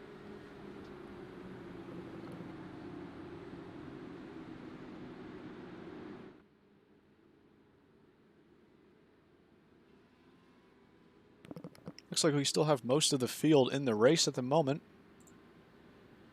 In fact, we have 22 cars on the lead lap. Drayton Knowles struggling a little bit, only on lap 56 at the moment in the pits. Coming in for a repair on that engine damage. It looks like quite a long stop, actually. I'm not sure if he is... Perhaps he failed to select that quick repair. Not entirely sure what's going on with Drayton, but again, this is just a race about experimenting for him. Really just trying to see what works and what doesn't. Pace car is coming in, though. Caden Rush is the leader. Michael Cozy second. Zach Bouchon third. And Caleb Benchy fourth. Zach Buchanan is someone that's been very quiet first couple laps here. You see those guys a little bit further. They're really trying to make a move to the inside. You can't be doing that. There was one car, I believe it was that Menards car further in the back of the field of Ryan Gavel, going for a huge run on the outside. On board with Frankie DeSarlo right now.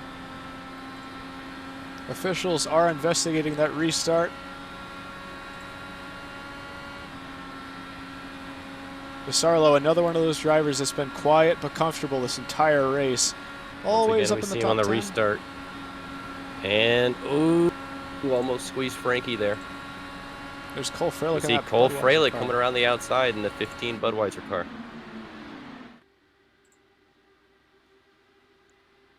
Still so aggressive in lap 60 as Zach Buchanan's going to look for the lead coming into turn 1 around the outside.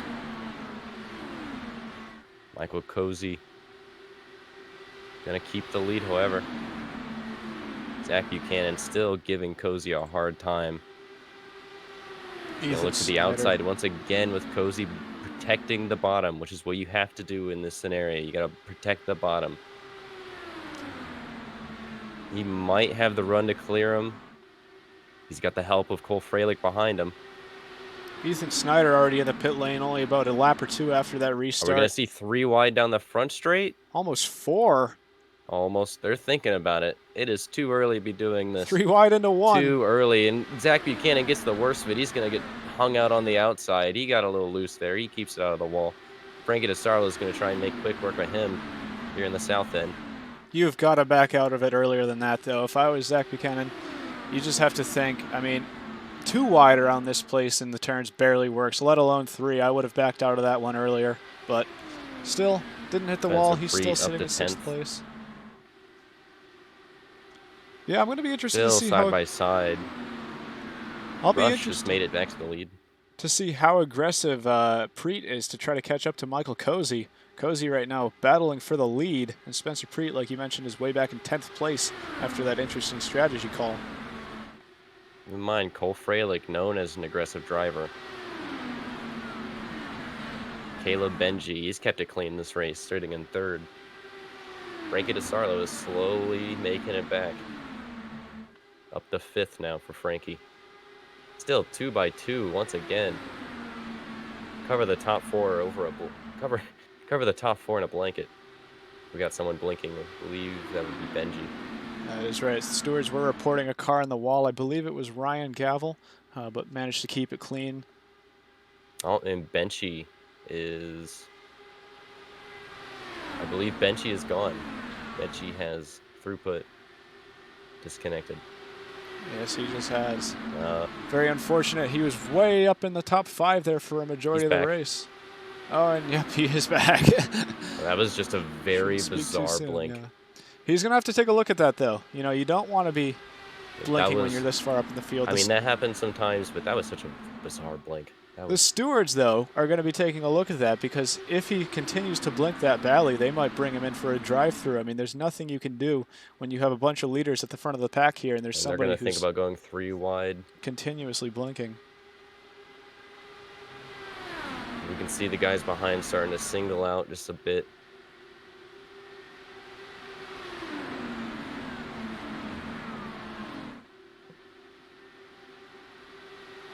Michael Cozy on the outside. Looks like Benji's going to make it 3 wide to the inside. He saw the opportunity to go inside, and he took it. He's in the best spot right now. And Cozy's going to come all the way down to block Cole coming into 3. Huge move by Cozy there in 3 to take the bottom from Cole before Cole took it. Yeah, you saw Cozy back out of it there. Caleb Benji, another blink there. Cozy knew exactly what he was doing, too. He got straight to the bottom once he backed out. That is the smart move.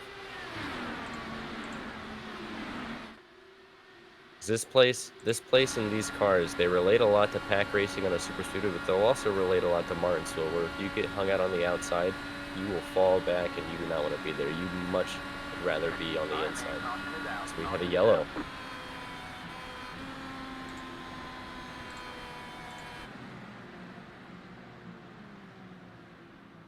Try and find out what the yellow was for. Stewards are saying possibly Jaron Fast.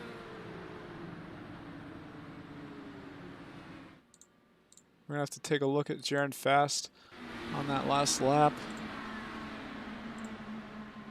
I think they're right behind Preet. Oh, look at the very. Wheel. Look at the wheel. Yeah. So we already knew he was pushing out, coming out of 4. The thing is, he was pushing, but he had a lot of room to the wall on the outside, I must say. You get that moment. Car's still really loose. Preet! Oh, right Preet there. around the outside of him. Contact with Spencer Preet, and then he got hit by... Contact by Skipper, I believe that was. Yeah. Yeah.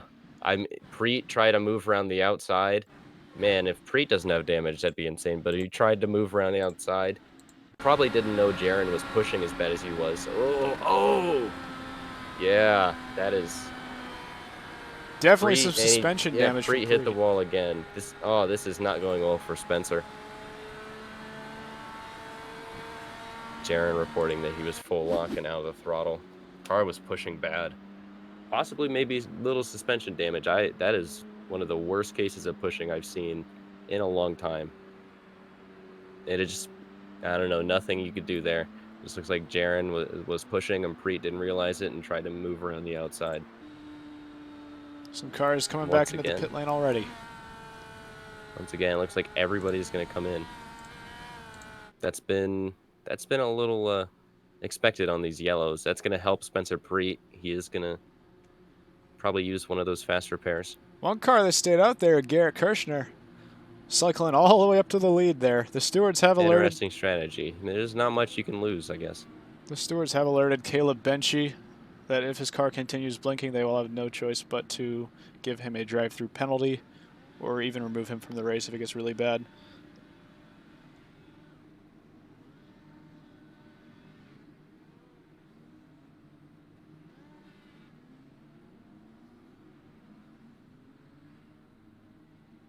Heard race control giving Spencer Preet something about going on the outside in turn 1. Yeah, definitely race a control. questionable decision. He was pretty high, but I think with the speed difference, maybe it was doable, but still. Yeah, race control not too happy with Spencer Preet's move. I don't know. I think it was just a racing incident. I mean, you have to look at it. Jaron was washing up, and Spencer probably didn't want to end up stuck behind him for the entire turn because there's your entire run in the garbage, essentially. But the stewards are alerting them about it, trying to tell them to keep it under control for the rest of the race. David Lance cycling further on back. I'm not too sure what's going on with him. Just a little bit. Not too sure. Everybody seems to be passing him right now. Possibly an EUL? Possibly speeding in the pit lane? It could, if it was speeding in the pit lane, though, he would get a stop and go under green, so. There's... Maybe he exited the pits the wrong way, because I think that'll give you an EOL in this. Perhaps, yeah.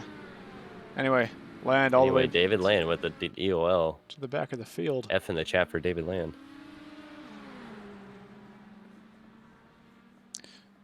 You know, if I'm David, if the pits are still open, I would be coming in again because you're already at the back. You might as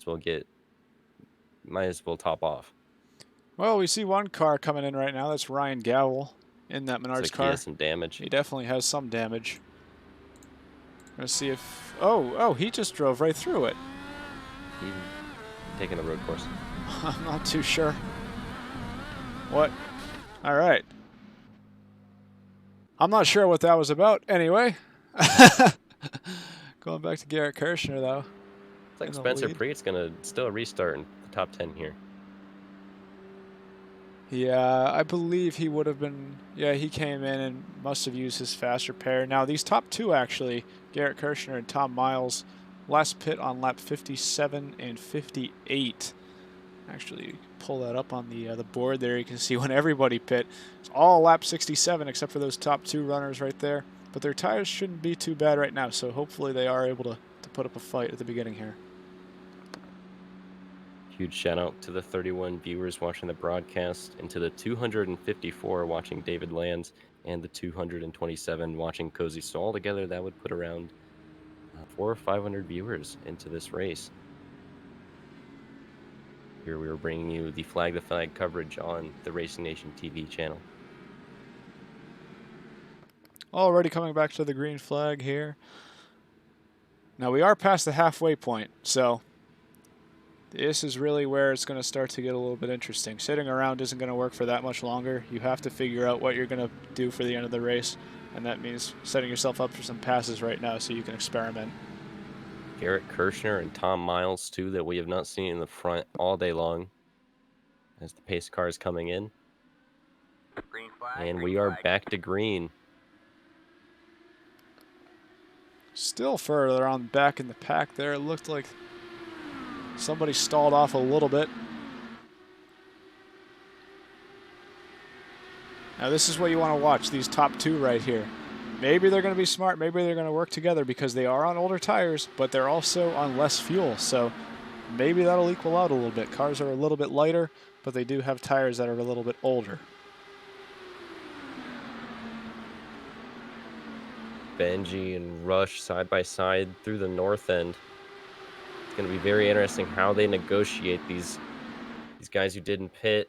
Benji's going to stall out in his run on the inside here. That's going to put Rush in a very awkward spot. Tom Miles has led a lap. And it looks like Rush just got killed there on the outside, as now Michael Cozy's going to get around him, and Cole Fraley's going to look underneath in two. Looks like Cole's run stalled out a little bit mid-corner. Tom Miles hanging in the lead there, but Caleb Benchy on the outside. What a race from Caleb Benchy. Oh, Benchy's in the wall! Contact from Tom Miles and now, Cozy. Now, Tom Miles. Now Tom Miles is in the catch fence and he's stuck. Cozy. Oh, interesting man. there. That's probably going to be, race control's going to have to take a look at that one. Oh, man, we're going to take a look at that onboard there. Benchy on the outside. And I don't know. Oh, yeah, Miles got hit from behind. Yeah, there and then go. after the fact, Miles got hit from behind by Cozy. Now, see if I can find Caleb Benchy. That's probably going to have to be looked at by the officials. Officials are saying that it was a racing incident. Here's Caleb Benchy. Caleb Benchy questioning Tom Miles over chat now. Yeah, he just... I don't know about that one.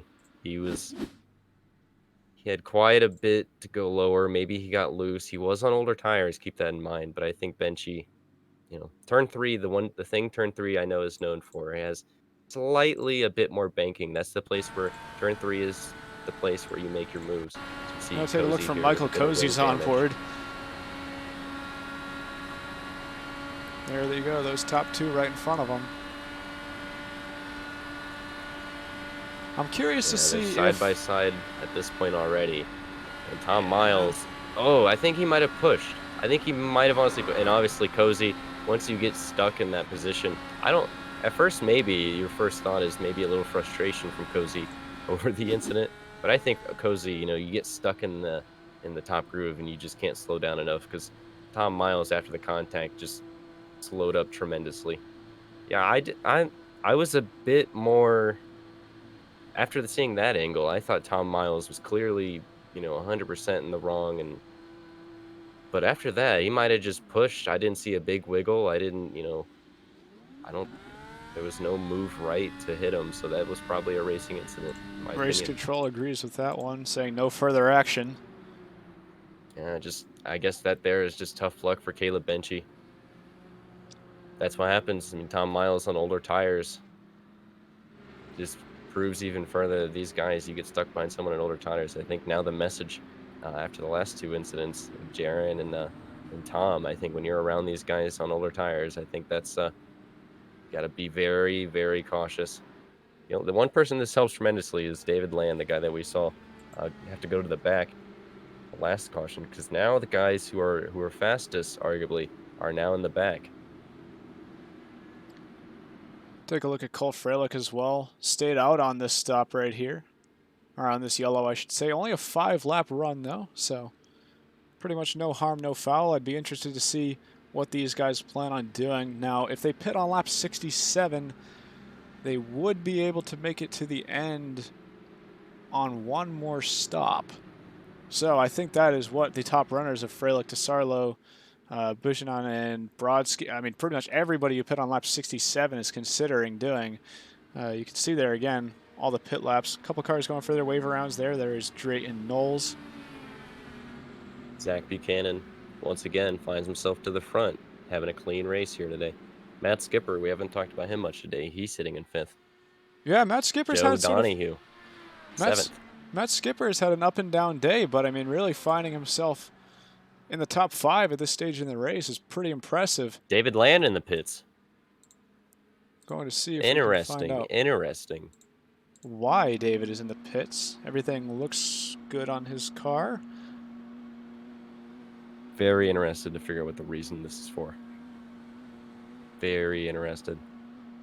This is going to put him in the back. I don't understand this. Yeah, me as well. I'm at the point where I'm just hoping that there's a method to this madness. Anyway, Up at the front of the field again.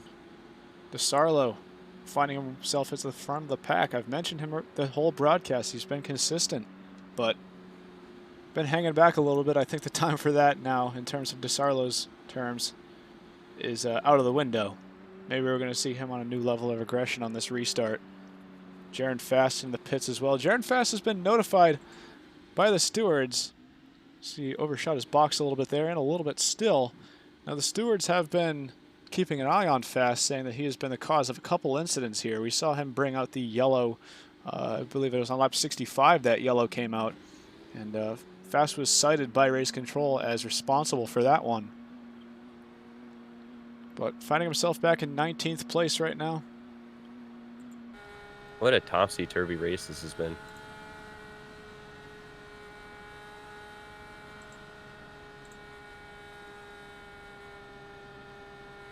Coming to the restart, we're going to stay on board with Freilich here.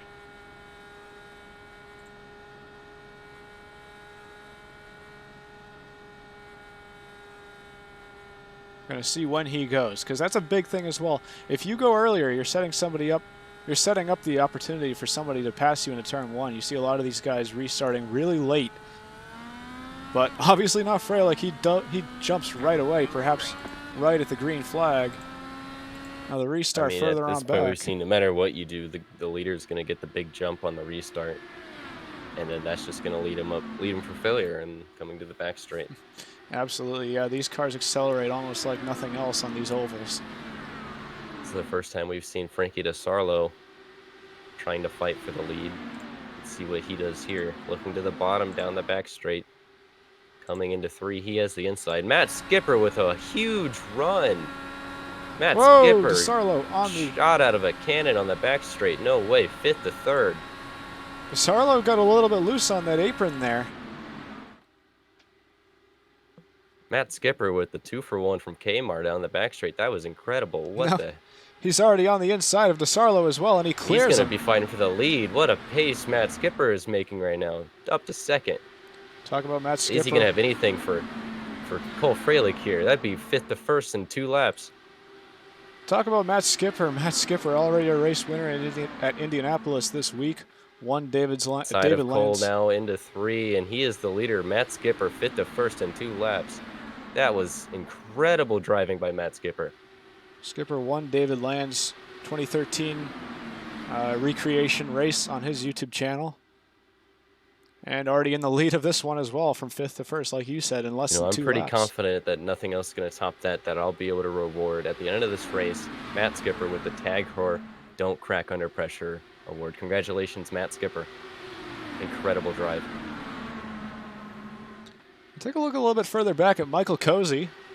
He's been leading for the majority of this race, or at least in that lead pack. Now finding himself a little bit further back. Had to repair that damage Frankie at the stop. DeSarlo going to follow Skipper underneath Cole. As you can see, the 2 Penzo cars of Buchanan and I believe Brodsky behind them. Frankie DeSarlo passing again. Is Cole going to try and look 3 wide? He thought better of it. He's going to stay behind Frankie. But that's still going to give him the preferred inside lane. Ooh, he had to slow up there for Whoa, Skipper. car in the back. That's Joe Donahue. I believe that was Donahue. Oh, no. All right, man. In Caution is out. Caution is out. The incredible race of Joe Donahue. Everybody's been talking about Donahue this whole time. How impressive he's been in the later stage of this race. And let's see what happened here into turn 1. Perhaps a car on the inside. Huge run into turn 1. Oh, this got hit from behind from one of the McLaren cars. And he's just got spun around. Well, not too much damage for Joe, but just big disappointment here in the later stages. We're gonna go on board One thing I'd like to do under this yellow is after this, let's take a look at Matt Skipper's onboard down the back straight. I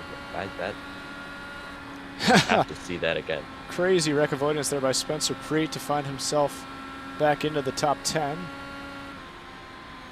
gonna try and find Matt Skipper's restart. You just now. Here we are. Took a Let's couple just take a clicks to look. get ourselves back here, but Right on board with Matt Skipper during the last restart. He's restarting 5th here behind Buchanan and Brodsky.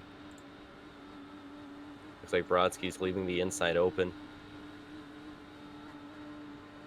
I have never seen a run like Skipper did from 5th in these cars.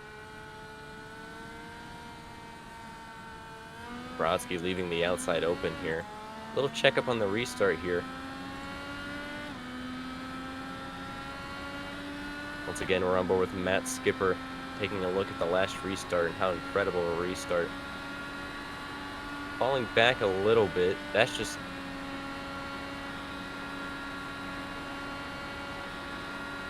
Let's see, still in 5th place. This is... Looks like they check up a bit, and he's getting the run of his life. Up to 4th, up to 3rd, the good old 2-for-1 at Kmart. That puts him in 3rd. you saw DeSarlo He's there on still- the inside curb, getting a little bit loose. That's what gave Freilich the I checked lead. up DeSarlo. And you see here in a matter of 1 lap, 5th to 2nd, and then coming around to turn 3, he does get around Cole Freilich. Wow, what a restart. That is incredible. Sitting back now with Matt Skipper. Actually, unfortunately, while watching that restart, we were unable to see the cars that came in for a pit stop.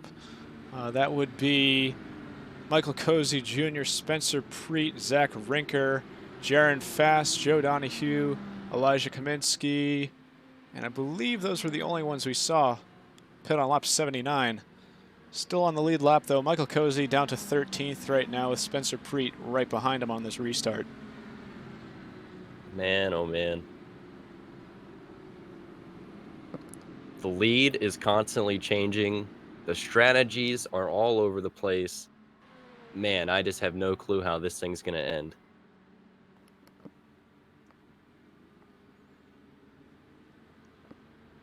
Keep in mind, we do still have 40-some laps to go. Oh, yeah, 45 laps to go. I mean, this is madness. We still have a whole green flag stint left worth of racing, so not quite at the 2/3 mark yet of this race. This race, Chris, is at a little bit of everything at this point, and there's still much to go.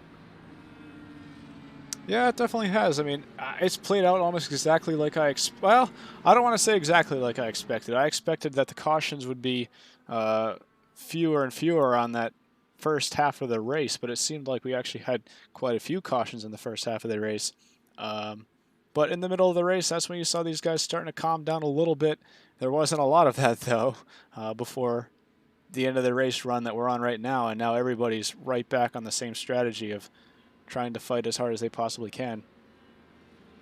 Tom Let's hope Miles. here this next run we can get a good green flag run. Another thing I've noticed, nothing that's enjoyable. We obviously don't like to see yellows, but the yellows we have had, it's hasn't been guys, being too aggressive. Hasn't been really, a lot of, bonehead moves. They've, everyone's fighting hard. Everyone wants their spots, and it's just been hard racing. I expect to see more of that. Yeah, it's typical Indianapolis. I mean, there's almost no race you'll find here that's caution-free. But, when you look at some of these guys, what they're doing that bring out the yellows, it's pretty standard stuff. I mean, it's stuff you've seen at Indianapolis in real life that the professionals sometimes make a mistake on. If you go into turn 3 with such a big run, or turn 1 with such a big run, the car is going to wash wide, you're going to hit the wall. We saw that earlier on. I forget exactly who it was, but I said it was very reminiscent of Scott Dixon and Jay Howard in 2017. I mean, this is everything that we've seen in this race so far is pretty close to what we would have seen in the real life. Interesting to point out on this restart that Michael Cozy and Spencer Preet will be restarting together 13th and 14th. It's going to be fun to see those guys make their way back up the field. They're on stream together, and they're going to be working together and having some fun. So once again, as you can see, they are protecting the top, because there's this weird thing on iRacing where if you pass on the outside before the start-finish line, you will not be penalized. If you pass on the inside, you will be. So that's why you see these guys protecting the wall on the outside coming to these restarts. What do you think we stay quiet and give these guys a little bit more sights and sounds of Indianapolis? Welcome to Crank It Up, presented by the Rain Race Podcast.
Later stages in the Indianapolis 500K. Matt Skipper up to the lead. Frankie DeSarlo in second. Still fighting very hard right here as you see DeSarlo go to the inside. Further back in the field there, that's Spencer Preet driving way down to the inside, almost near the pit wall. Looks like they've singled out a bit, but a couple laps ago at that restart, once again, they were 2x2, cover the top 4 in a blanket. They were going at it once again, singling out a little bit. Hopefully, I think they're all looking for a green flag run here to the finish. Yeah, you see these guys trying to be as aggressive as they can while trying to not throw another yellow. I think everybody here is enjoying the green flag runs that they're having. Maybe some guys that would want a yellow, though. Those cars are a little bit further back. Michael Cozy, David Lant, Spencer Preet. Spencer Preet actually has not had the restart like Michael Cozy had. Cozy is up to 8th place, while Preet is down to 13th. Unable to stick together, as I'm sure their race plan was. Be interesting to know how many lead changes we're going to have at the end of this one. This has just been insane, the back and forth we've had. In a huge run out of nowhere, shot out of a cannon, Zach Buchanan, ironic, up to P3 around Cole Fralick. Looked like he'd have a bit more of a run than that, but I think he led up to not try anything too aggressive on Frankie DeSarlo. See, oh, Michael Cozy tried to go to the bottom in turn 4, just got squeezed. Wow. On board right now with Cozy. Herman. Huge run. Another huge run down the short chute. Going to pull a Lando Norris attack on turn 2. Believe he'll clear him this time, as we have another yellow. What was this one Yellow for? flag for an incident in turn 2, according to the stewards. 27 car we're hearing. Spencer Preet. Oh, once again, Spencer Preet. This race started out the greatest for him, but it's just gone downhill. He collected a couple cars there. The Valvoline 31 car of Garrett Kirshner. I'm going to take a look one more time at what happened there. So he drove wide to the wall. Inside wide, hits the wall. I think race control was already pretty angry at Spencer Preet, but it looks like after he hit the wall, he just turned dead left. I have to say, I might be wrong, but that's just what it looks like. Caleb Benchy, who was a big contender early in the race, is now disconnected. Shame to see after he got involved in a wreck.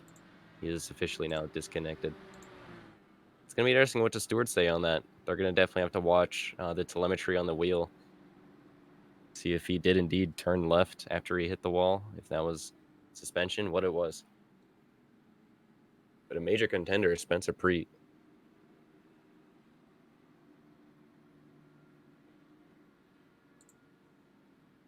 Race control is saying they are not going to be penalizing Spencer Preet for that incident. I guess they figure the damage that he got kind of penalized it himself on its own, but still DeSarlo and Skipper. I'm shocked he didn't get at least an EOL. Well, he's almost giving himself an EOL with that pit stop he's having to take for the damage. But I'm surprised to see DeSarlo and Skipper not coming in quite yet. Really split think field. They want to risk the. Don't really think they want to risk the track position. That's the only thing I can think of during this. Well, here's the thing. If you were to pit around lap 90, expecting one more yellow, you would be able to make it to the end. So I'm assuming that, I mean, DeSarlo, Skipper, you have to think, if they pit right now, there's a chance they're going to have to pit again. And they last pit on lap 67, so they're just over 20 laps into this stint. So I think the strategy for them right now is see if they get another quick yellow right after this one, and then they're going to pit. And then and again, they if can you make it pit to the around end. 90, that would put you 35 laps to the end, and that's questionable. So I think, I don't know, maybe the pits at this point are kind of, I don't know, maybe they just don't matter. Obviously, fresh tires do, but I think maybe track position over pitting right now is what they're thinking, because if they can stretch the stint they have now as close to pitting to make it to the end as they can, then that'd probably be in their best interest. I would expect to see DeSarlo, Skipper, Buchanan, Cole Freilich, Andrew, they all pit on lap 67. I would expect to see them in around lap 102, 103. I think they could probably make it probably around lap 104 is the absolute limit they could make it. So I think that they are expecting another yellow after this. Now, some of the guys that just did come in, Jimmy O'Janin, Andrew McCall, Joe Donahue, Jaron Fast, Drayton, Taylor Hayes, Elijah Kaminsky, Tom Miles, Spencer Preet even, they can now make it to the end if we get another yellow. We might need another yellow. We might need another 2 yellows, but that would something be to keep an eye on. That would be a 38 lap run to the finish. Now we've seen guys do 32, 33 laps green. So with 2 yellows, it'll be really close, but their tires are also going to be in tough condition at the end of the race. Very interesting strategies here. The thing to look at here too, though, is pretty much everybody is in the position to make it with 1 stop to the end. It's a matter of when they will make that stop. Who's thinking about stretching it the longest they can, or maybe someone short pits. And it's all going to fall on whether this next stint will be a longer green flag run or if it will get another yellow. I think if I'm Spencer Preet, I think almost Spencer Preet would have to bank on 2 yellows, because I don't know how I feel about the odds of this thing going green to the end. Maybe, because you think there's 1 stop. If there's 1 yellow and you can stay out, then you get your track position back. But if there's a second one, then you definitely have to pit. And if you go with what's happened every yellow, then everyone's going to pit on that second stop. So I think Preet almost, if you get yellow, do you even try and make it to the end? That's an interesting. I think if we get a yellow, the guys who just pit, Donahue, Jane and McCall, Fast, all those guys that pit on lap 87, I would expect to see them in again by default because of the fact that they're going to want to have fresher tires for the finish. Really, if they're restarting with the tires that they would be on, I can't see it helping them at the finish because those tires are going to be crying for help after 30 laps here. But you have to remember that they would be taking on less fuel at that final stop. So it'll be interesting to see what we got on the final stretch here. 35 laps to go. 36, I'm sorry. Laps to go at Indianapolis. DeSarlo in the lead, followed by Skipper and Buchanan. Another restart where we see the leader get a big jump. Not as big as we've seen before, but Frankie definitely got a good jump there. With Skipper's going to be hot on his tail coming to the back straight. Yeah, well, maybe that was Buchanan. intentional. I mean, if you don't get a huge... trying to find ways around Skipper now. Skipper to the bottom. Cole Freilich's going to follow him. He's looking at the bottom. Little blink there by Cole. Cole up to 3rd now. He snuck his way underneath Buchanan. Buchanan going to fall back to 4th.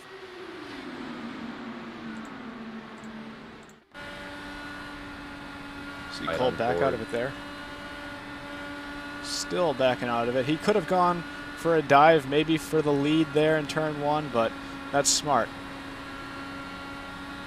It's nice to see these guys thinking a little bit better of it. We still have 35 laps to go here, so. Let's also note that Michael Cozy will be hot on the tail of Zach Buchanan now in the 5th spot. Cozy's race since he had that front wing damage, it just, I don't know, I feel like every stop that he's pitted, he's gone from the back, found his way back to the front. He is just flying. He is running an absolute. You're in a problem for amazing pace. Drayton Knowles as the yellow comes out. We're going to see what happened.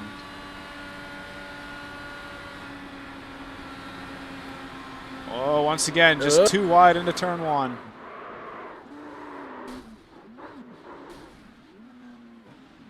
Yep. Again, Drayton on a controller. I think maybe the car inside is expecting him to fan out to the wall a little bit more.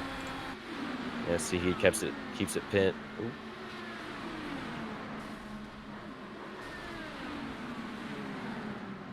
He's a couple feet to the wall to his right side. Real shame for Drayton Knowles. He actually found himself almost up inside the top 10 after being a couple laps down, pretty much purely on staying out of trouble, and now we see this. But back at the front of the field, I'll be curious to see DeSarlo, Skipper, all those guys I mentioned that pit on lap 67 when they plan on pitting, because this is only a couple of laps after that last yellow. Now here's the thing, if they come in now,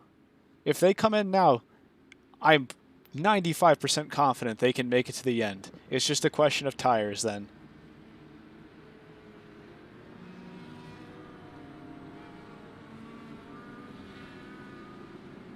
And there you go, right on cue.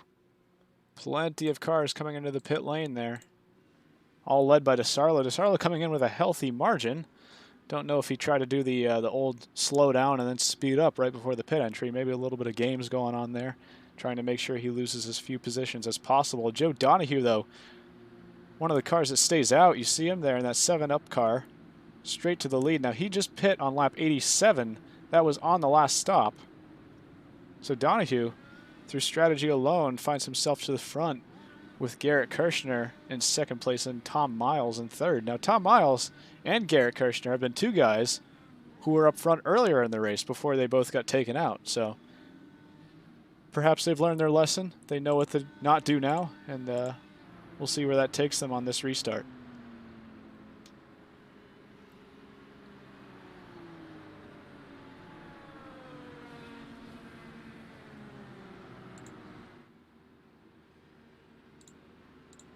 Gonna ride on board with Joe Donahue here.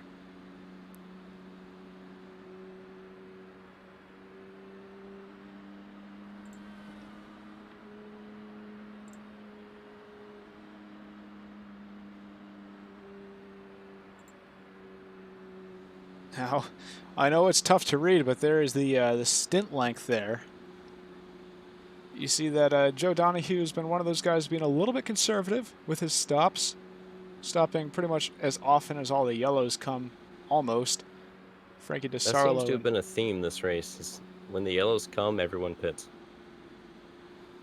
Well, take a look at that car in 3rd, Tom Miles. Tom Miles, you can see Donahue pit on, or he had 2 stints, 10 laps and 12 laps. Miles had a 22-lap stint, and look where he is now, in the exact same position as Donahue. So I think that either one really worked for these drivers. It just depended on what position that they were in. But as you see now, the pit lap time, or the pit lap count on the ticker on the left side there, the scoring pylon. Quite a few cars there pit on lap 92. It's just these front 3 that did not come in on that last stop.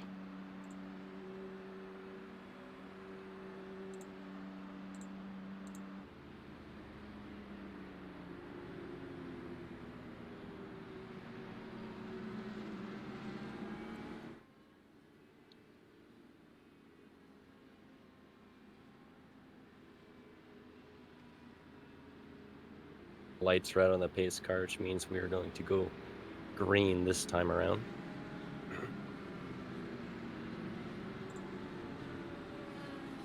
We have Joe Donahue in the lead, Garrett Kirshner in second, Tom Miles in third, Frankie DeSarlo in fourth, and Matt Skipper rounds out your top 5. Now here's something very interesting that I can pull up. Take a look at how many pit stops Joe Donahue has had compared to the 3 cars behind him. Even Cole Freilich only had 5 stops. Joe Donahue's almost double that. Spencer Preet way down to 14th with 12 stops. So, a very interesting array of strategy choices here. We're going to have to see which one pays off, though. Hopefully, we get a nice green flag run to the end here, because I think that that's the most interesting scenario.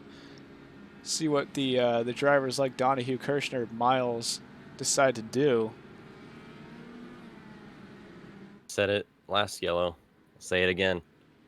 All the differing strategies, all the changes for the lead. We've seen just about everything. And there's still solid 30 laps to get to the end here. And I have absolutely no idea how it's going to play out. There's not an absolute favorite, I think, so far. I think Michael Cozy, if you had to pick one, would probably be the favorite. But we haven't been able to see him get all the way to P1 and keep it for a while. As the green now waves with Joe Donahue as the leader. Frankie DeSarlo on the restart, going to try and go outside and get up to second. Made it happen on Garrett Kirshner. Whoa! Big wreck into turn 1. Multiple cars airborne. I believe Michael Cozy was one of those cars. Well, you'd have to throw a yellow for that one. I'm going to take a look at Michael Cozy's on board there on that restart. I believe Tom Miles was involved.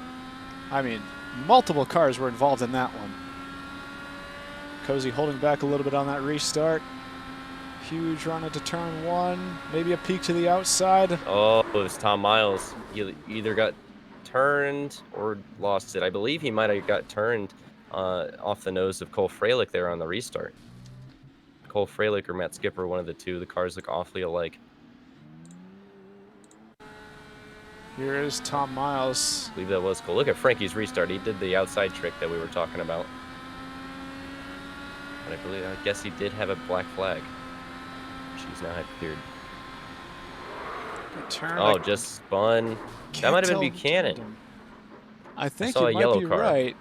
Buchanan or Brodsky, they're running. Buchanan did fall down into 19th place. We're going to take one more look at that from Zach Buchanan. Let's try and look from looking back at Miles. I don't think Miles had the best restart either. That was Cole. It was Cole. Yeah, it was Cole.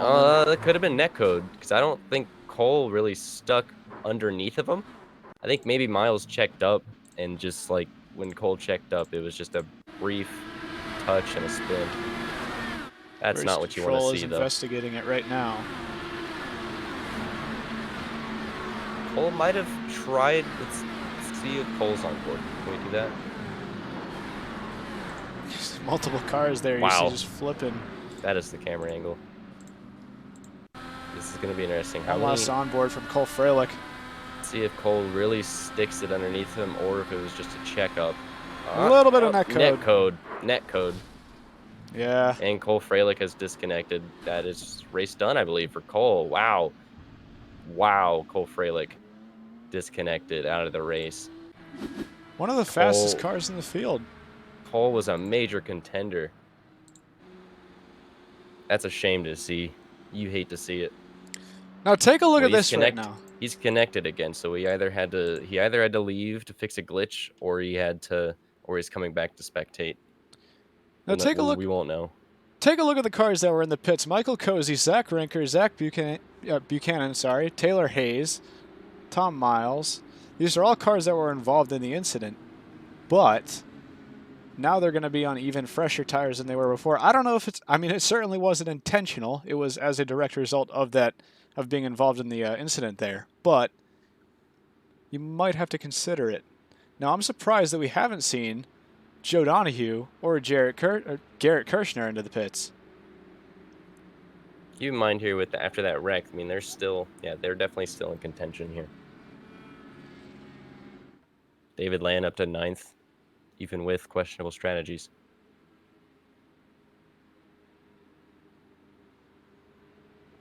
What a rough day for Tom Miles. Got in that incident with Caleb Benji.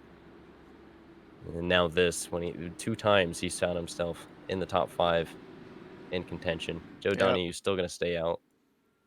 Now, this is actually really interesting. I think that Joe Donahue and Garrett Kirshner in staying out here have committed to their strategy of staying out because it's going to be close.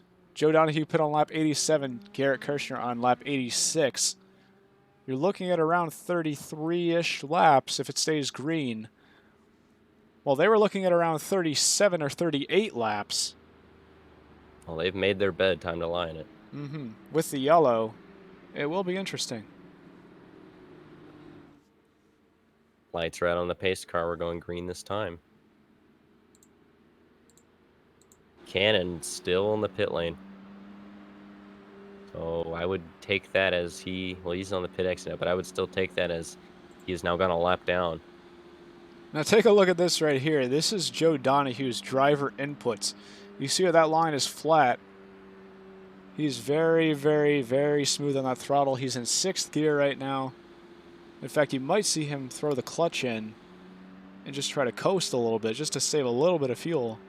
But amazing technology that we can do on these broadcasts, which took lots and lots of money and time and effort to produce. Took $10. That's not a lot, but you know what? Hey, Cole Freilich is very upset on the driver chat right now.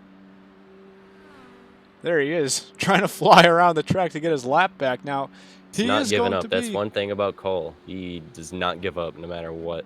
He's going to be on the lead lap still. And is that Drayton Knowles? That's Drayton Knowles as well that just flew by. Drayton Knowles can finish this race. That'll be a win for Drayton. This is the 2nd day that he has had iRacing, and he's on control. Just insane. Well, you see them fortunate enough to get a wave around. You want to remind everybody what lap those wave rounds get cut off? Green flag. 20 to go, so we're about a couple laps from that. We're a couple laps from that as Joe Donahue has some pressure from behind, inside.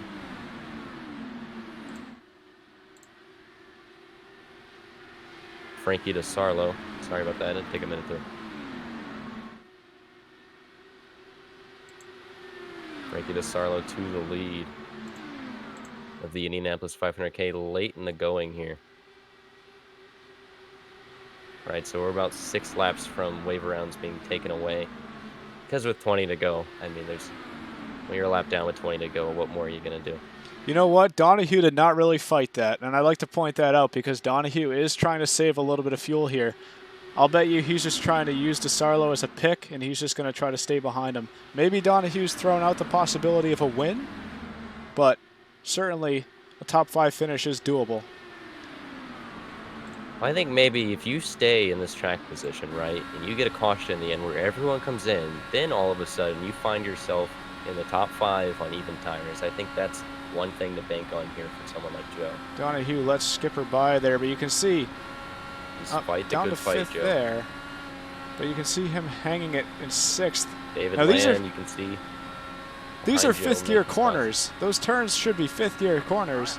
And the yellow is out again. See, Joe, every time a yellow like this happens, you run the possibility of the guys around you coming in just to get even with everyone else and just to get those fresh tires, you know, be positive on fuel so that you can fight hard to the end. And then all of a sudden, a guy like Joe in 3rd is even with everyone else. That was Garrett Kirshner involved. And, oh, you can see right there with David Land. Yeah, David made a very questionable move.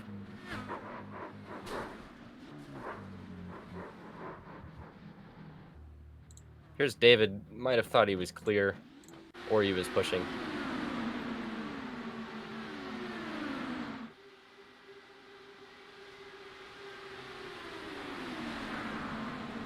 Take a look at that white car on the inside there. That's David Land.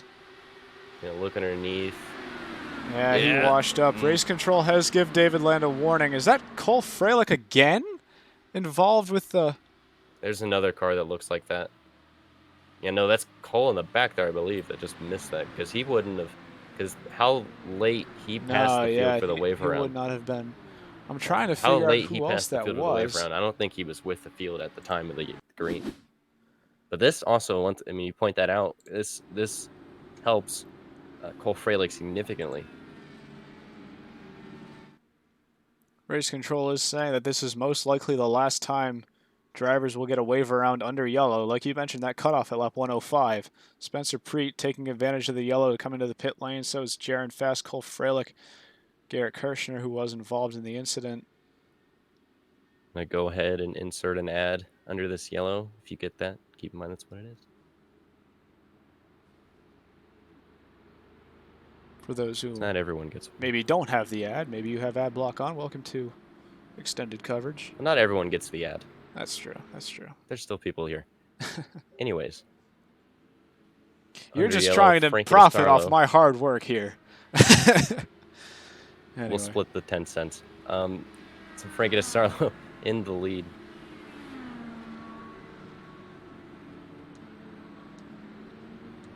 Matt Skipper in second in that Ed Jones lookalike livery. Which Ed Jones is his favorite driver, point that out.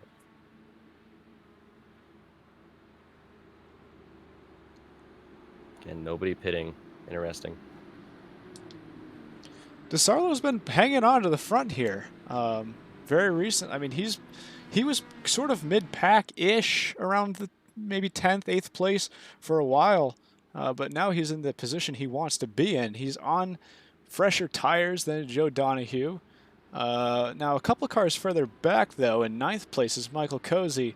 And then Zach Rinker and Taylor Hayes. They pit on lap 96.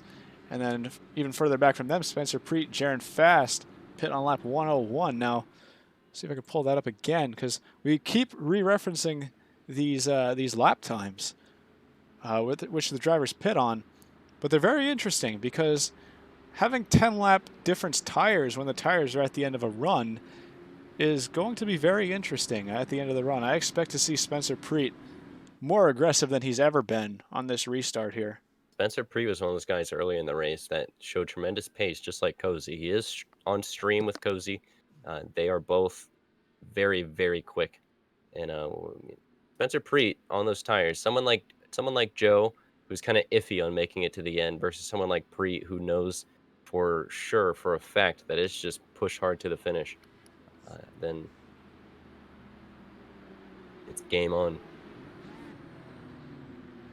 Again, I kind of expect more yellows.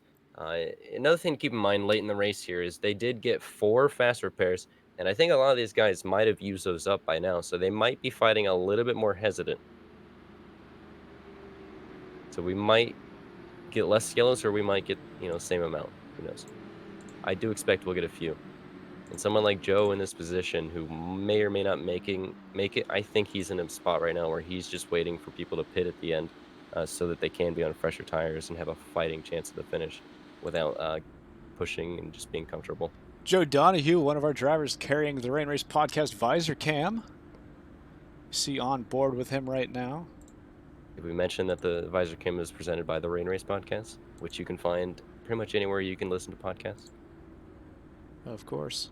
The driver we're keeping our eye on right now is Joe on some of the oldest tires in the field. Last pitting on lap 87 compared to the leaders.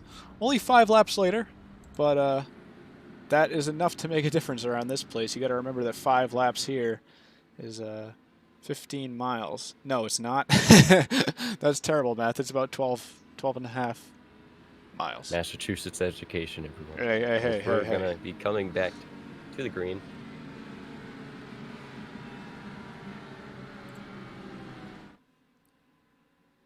Once again, Frankie DeSarlo, Matt Skipper on the restart.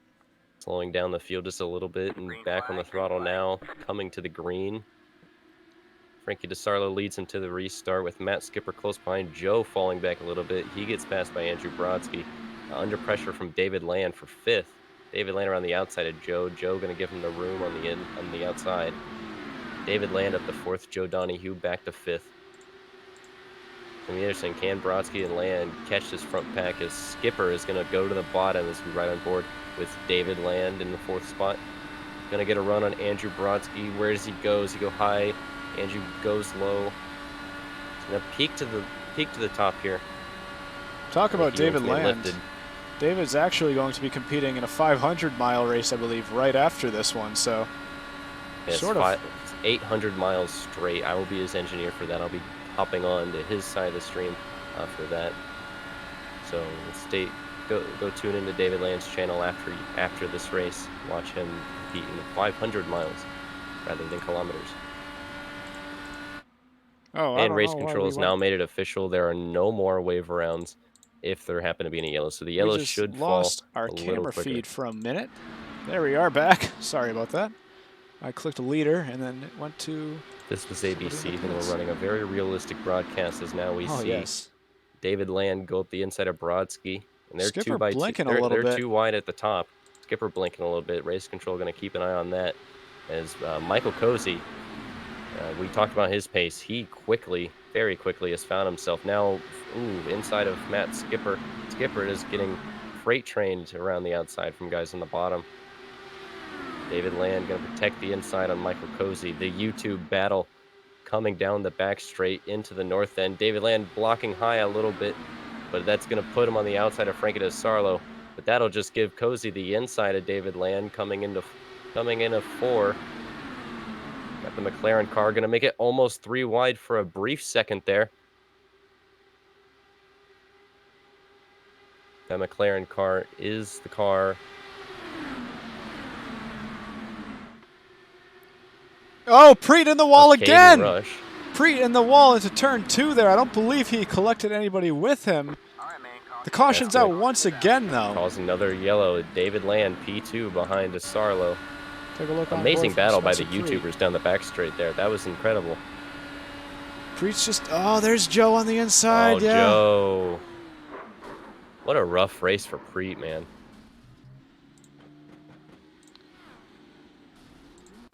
Joe just saying he had a little bit of aero wash. We're going to take a look from his onboard here. I believe that was Brodsky in front of Donahue right there. Well, that washes up the track a little bit. That's something that's extremely hard for these drivers to predict. I don't know. I think it's in Joe's best interest to pit now. I mean, Joe does have a little bit of advantage. The field is shrinking down in size, and if he pits, he'll just be on way fresher tires. With this setup, everything falls the right way. He could find himself back to the front in no time. So that's one thing I'm pointing out. You know, with this setup, I'm expecting some guys late in the run. If we get a late yellow, I'm expecting everyone to come in again and get fresh tires, because you don't want to risk someone in the back being on fresh tires. Because, you know, the way they're racing today with the draft, then you just get a huge run. And another thing to point out with Spencer Preet is if he goes a lap down here, then that's pretty much game over because of the no wave rounds. We're going to do quick yellows here towards the finish, because after 20 to go, the wave rounds are done. You've got to wonder, Spencer Preet's been involved in quite a few incidents in this race, so he might be all out of his fast repairs. Looks like it's an extended stop for him. He's going to go a lap down. That's going to be pretty much, I would assume, game over for Spencer Preet. Very, very interesting to see David Land come up to the front right there, kind of out of nowhere. It was an amazing battle between him and Michael Cozy there on the back straight. I think the one thing we're noticing here is Cozy has made it very noticeable, as we see Frankie DeSarlo coming in for a late pit stop here. A lot of drivers everyone's coming in. David Land almost didn't pit. Oh, it looked like one of the McLaren car there. I couldn't quite tell. I believe it was Caden Rush. Ooh, Michael Cozy staying out. This just got interesting. I want to take a look on board Caden Rush, because it looked like he tried to fake people out, and he hit the pit attenuator in the process. Ready? It's gonna be interesting here on this. Right there. Yeah, he did. He did. That's his gonna. suspension's damaged after that one. Well, that is a tough call for him. I don't know if he was. Frankie DeSarlo is gonna come out of the pits ahead of David Land. Thing about these pit stops here is, one thing to keep in mind here is, did they short fuel? Because you don't need the whole 18.5 gallons to make it to the end. So did they short fuel? Because not only would it make your pit stop longer, your car will be heavier. You want to keep the baby as light as it can be towards the finish here. So Michael Cozy Jr. to the, it's going to be to the effective lead. I would expect Caden Rush to have to pit for that suspension There's damage. no way Rush doesn't come in here. We're getting to 15 to go here. Wow. Amazing stuff here towards the finish. So drivers like DeSarlo, Land, Matt Skipper, Andrew Brodsky, Caden Thurer, Jimmy Ojanen, Joe Donahue, Jaron Fast, Zach Buchanan. Theoretically here. All on fresh tires. Theoretically here, as the field shrinks, we should have less yellows. But I've said that before. This is an Michael Cozy stayed out, and he does have fairly fresher tires. Now Guys that pit now, it's about 10 laps. There is Rush in. But with 15 to go, as the stint moves on, I think Cozy's kind of banking on another yellow. I'm trying to think about this.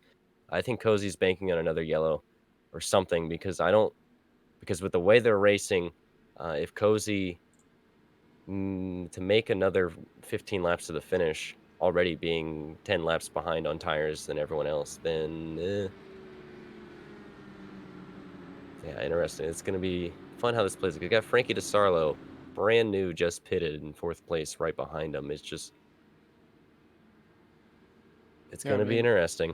You look on 5th on back all the way to 14th, all on fresh tires. Now, Caden Rush has unfortunately cycled back to 15th place. He's going to be absolutely kicking himself after that one. Lucky for him, it looks like he had one of those faster pairs in the bank. So I will say one thing, good on Michael Cozy for making this very interesting for us to watch here towards the end. Staying out here is just so intriguing to see how he's going to do on older tires. Now remember, the lead. We've seen him be fast all day long.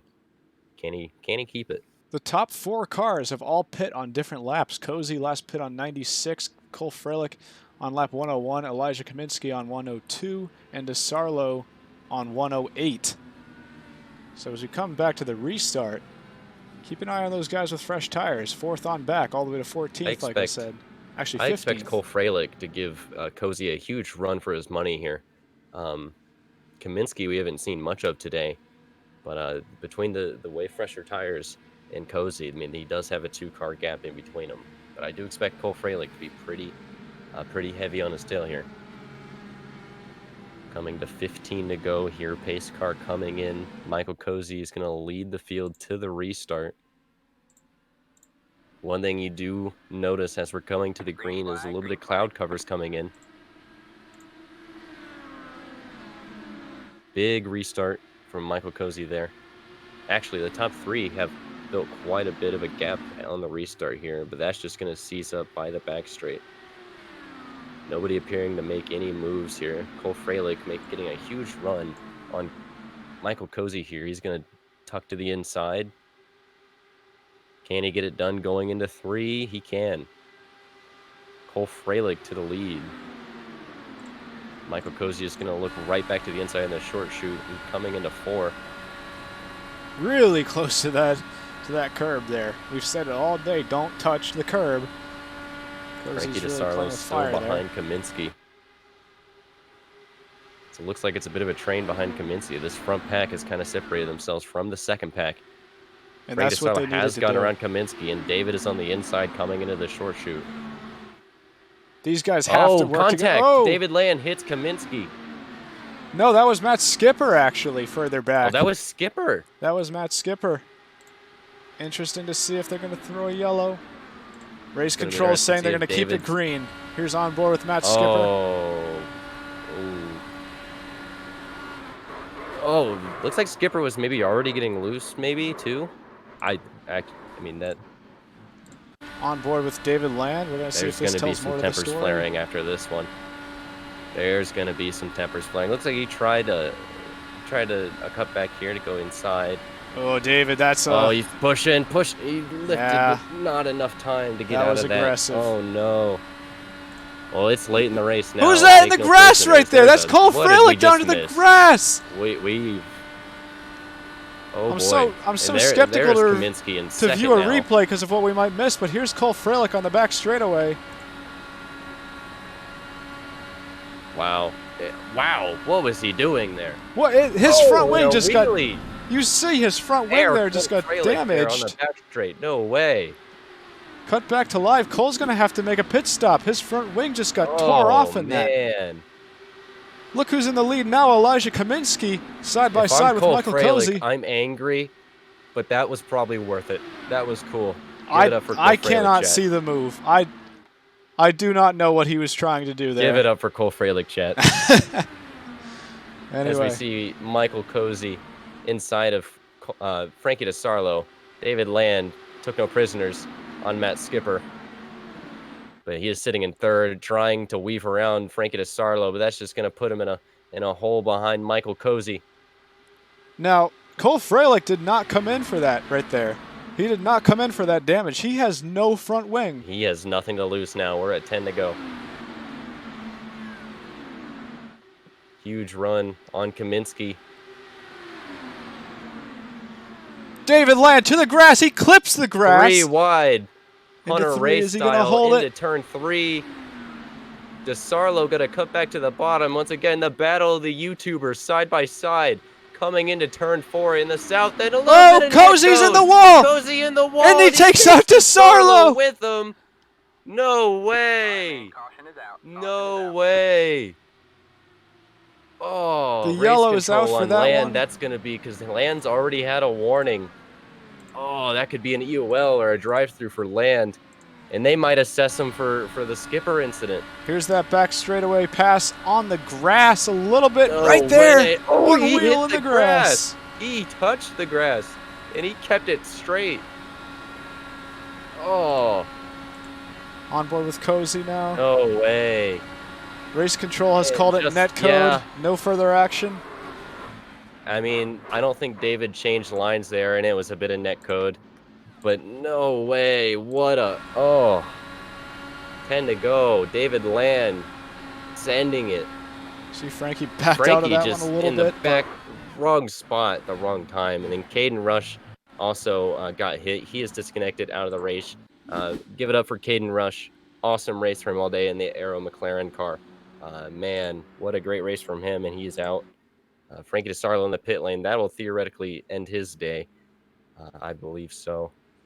Now, DeSarlo, I'm surprised because it doesn't look like he's used a fast repair. But he's... I don't remember him getting... Towed. Oh, he must have been... I think he ended that one on his roof. Tough break for Absolutely Frankie DeSarlo. Gut-wrenching. I'm interested on the no call on Matt Skipper and David Land. I'm very interested to see what Matt Skipper is going to have to say at the end of this race. But David Land, it's obvious we have around 10 to go, and it's go time for David. And we just saw the battle of the YouTubers for David Land and Michael Cozy Jr. So we're gonna go green. If I had to predict, probably 8 laps to go, maybe more. So chat, Yeah, I think it's 8 let laps us to know go. who do you think's gonna win. I would say someone in the top 5, but at this point in the day, we've seen it all. I still think anyone has a shot. So we see Frankie DeSarlo coming out of the pit lane. Take a look at that. Now. Michael Cozy on the lead lap still. On the lead lap. It ain't over till it ain't over, boys. We've seen everything today. There's Cole Freilich as well. He pit the exact same time as Cozy on lap 116. Now for the final time this race, I think, we're going to take a look at the lap time. Everybody pit. You know, call it dumb, call it ambitious, but I think Cole Freilich, with that move in the grass and the big wheelie going air Freilich, I think that wins best of show. That was just, you know, speaking from entertainment value, that is what we like to see.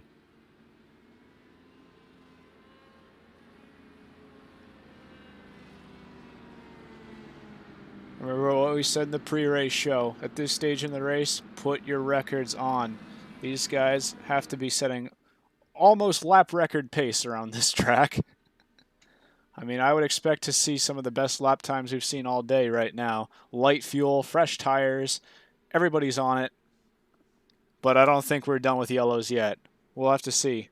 Now, there is a possibility that this race can end under yellow. We're going to hope that doesn't happen, but don't discount the possibility of it nonetheless. Shout out to Drayton Knowles running in the 15th spot. 15 cars left in this race, but man, there's a lot of good cars out there that haven't finished. Drayton Knowles is out there, and he is on track to finish this race as of now.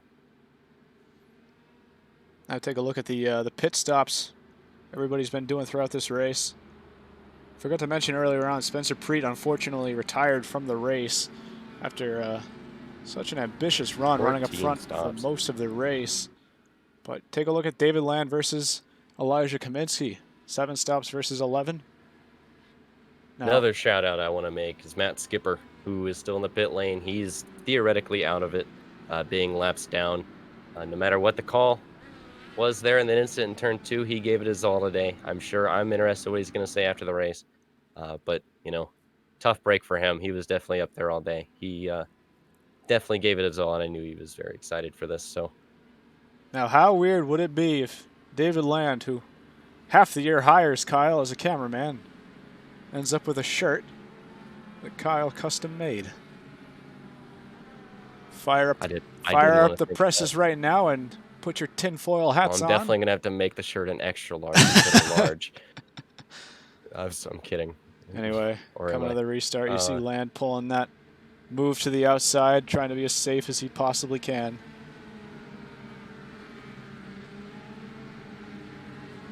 Pace car is in for what could be the final restart. Only a handful of laps to go.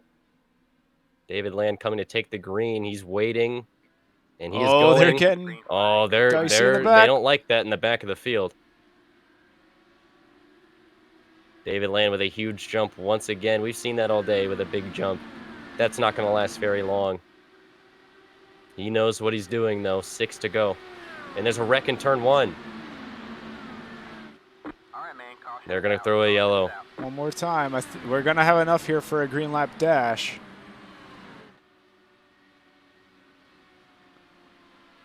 Trying to think of who was in that. Cole Freilich. Don't think this is going to be the end. I think No. It's going to be a 1 or a 2-lap dash. I think it's going to be a 2-lap shootout. Because I think a caution with 5 to go, it ends up being a 1-lap dash. This might be a 2-lap. Let's just hope. Now, Cole Freilich did not mean to do his cockpit cam, but you can see there on the grass, and then upside down again. And one front wing. And that's the day for Cole Freilich. Interesting here. Interesting. Of course, that's the restart. I start off by saying perhaps the final time when I was... How wrong can I be?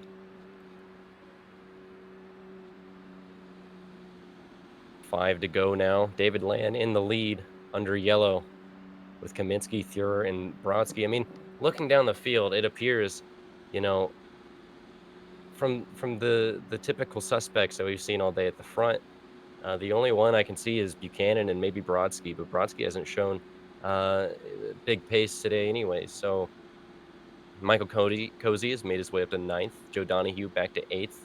Jaron Fast, after an odd day, is 7th.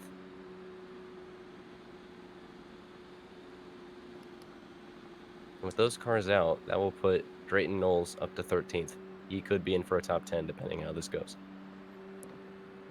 Race Control has said that if there is any incident, any crash on this restart that does not block the track entirely, they will not be throwing a yellow.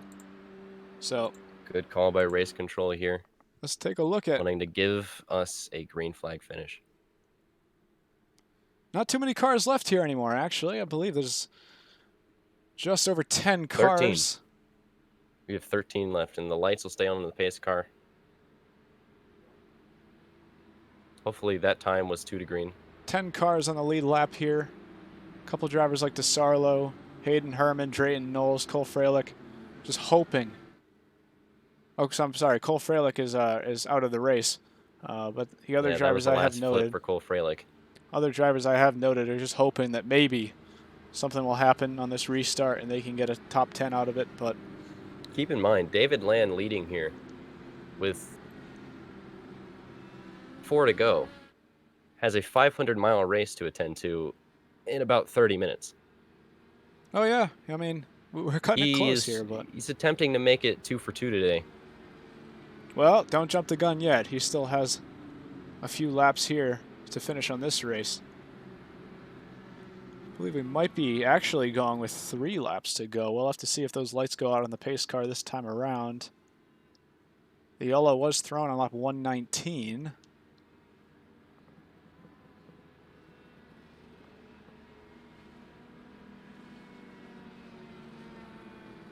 Now, Michael Cozy up to 9th place.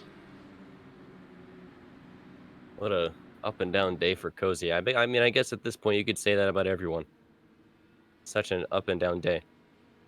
Take a look at Andrew Brodsky in 4th place there. We talked about earlier in the race, Central Florida Motorsport had 3 cars inside the top 10. Now it unfortunately is only 1. You know, if we get a restart with 2 to go, maybe 1 to go. If it's 1 to go, David Land is really a sitting duck here, because if he gets a jump on the start, by the time I get to the back straight, he'll be passed. It definitely will not be 1 to go. I expect those lights to go out this time around. And indeed they do. There we go. Going to be restarting with 3 laps to go here.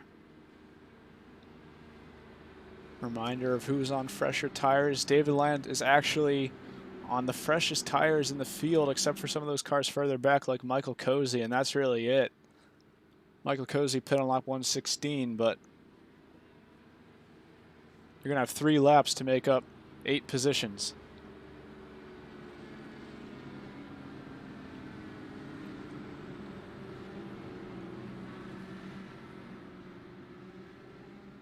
Shout out to the 46 viewers watching here to see the finish. Don't get anywhere. We're going to green this time, and it's going to be quite the finish. Race Control has said that if there is an incident on this restart and it is not totally blocking the track, they will keep it green. And we're going to do our very best to give you a green flag finish. Just trying to get a little bit of heat into those tires for those leaders there. Now keep an eye on this restart by David. I don't know what strategy he's going to try to pull here. I mean, I think we've seen every single game in the book. Some drivers wait until the last second to go. Some drivers go early. But keep in mind, last time he waited until the very end and almost stacked up the back of the field completely. Yeah. Coming down to the final laps. It's game time. If it wasn't game time before, it definitely is now. There's a yellow after this, and that'll be the end of the race. So for the final time, the pace car is in. David Land will lead the field to the restart. And yeah, and he he's waited going to get a as big well. jump. Elijah Kaminsky under pressure behind now.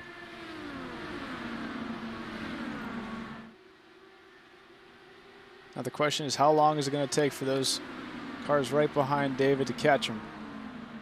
Elijah Kaminsky and Caden Thuer, second and third now.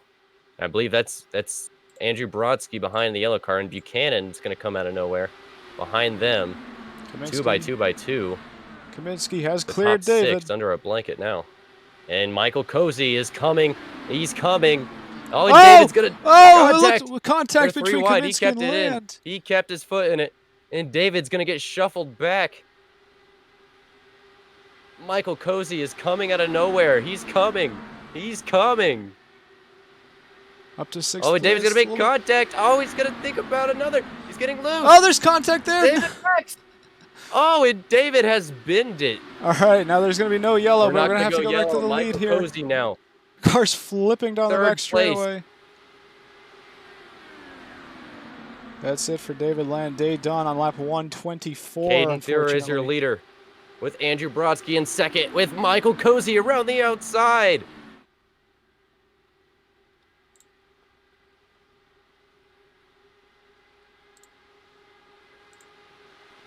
Can't believe what I'm seeing right now with Michael Cozy from 9th to And the 1st. white flag. Nearly there he is. He's White in the flag lead. presented by the Rain Race Podcast. Michael Cozy around the outside. Coming out of 2, down the back straight for the final time. Caden Thur on the inside. Cozy's going to make cleared him. quick work of him. Coming into the north end in turn 3. Will Caden Thur have the run on him? He's right on the gearbox coming through the short chute. Into turn 4. Thur right on the gearbox. Brodsky, is he going to have a run? Brodsky has a run with Thur Sarlo behind him. Michael Cozy. At the They're line. side by side, It's the still line. there. And it was Michael Cozy it by was 1/100th of a second. Michael Cozy Jr. for the win. Congrats, sir. You have won yourself a t-shirt in of a Indy second. 500K Immortality. 6,000ths of a second right there, the finish. No way. 6/1000ths of a second. Have you ever? No, I have never. Never. No way. Ever. Andrew Brodsky comes home. I cannot believe Michael Cozy. He restarted 9th. He restarted 9th, I believe. No way. What a run. I don't know what David Land was doing at the end there. I want to point that out. I think the only thing we can really do is hop back a few laps. We have to see that with again. Cozy. There's David. Here's Cozy on the restart. Let's just watch the entire restart. I believe he's 9th here. That would be Joe and I believe Buchanan in front of him here. Under Joe. Props to Joe for giving him the space. Wow. I believe that's Jaron. That's actually Jaron fast in front of him now. This would put him into 7th, I believe. All the mayhem happening ahead of him. It's just insane the gap that he pulled here. He doesn't even... He barely got the move done on Jaron there. And just right here in the short chute, the run he got was just insane. Look at the gap. Just, you can see it. And David just tapped the back of someone at a 4. Down the back straight. Did not Everyone lift. checking up. Wow. On the outside! Oh, and he touched the wall. Oh, wow. Here he is behind Kaminsky. And then David loose again there. Oh, and the big nearly wreck. wiped And him out. Wow. He was in the perfect spot for that to happen. No way.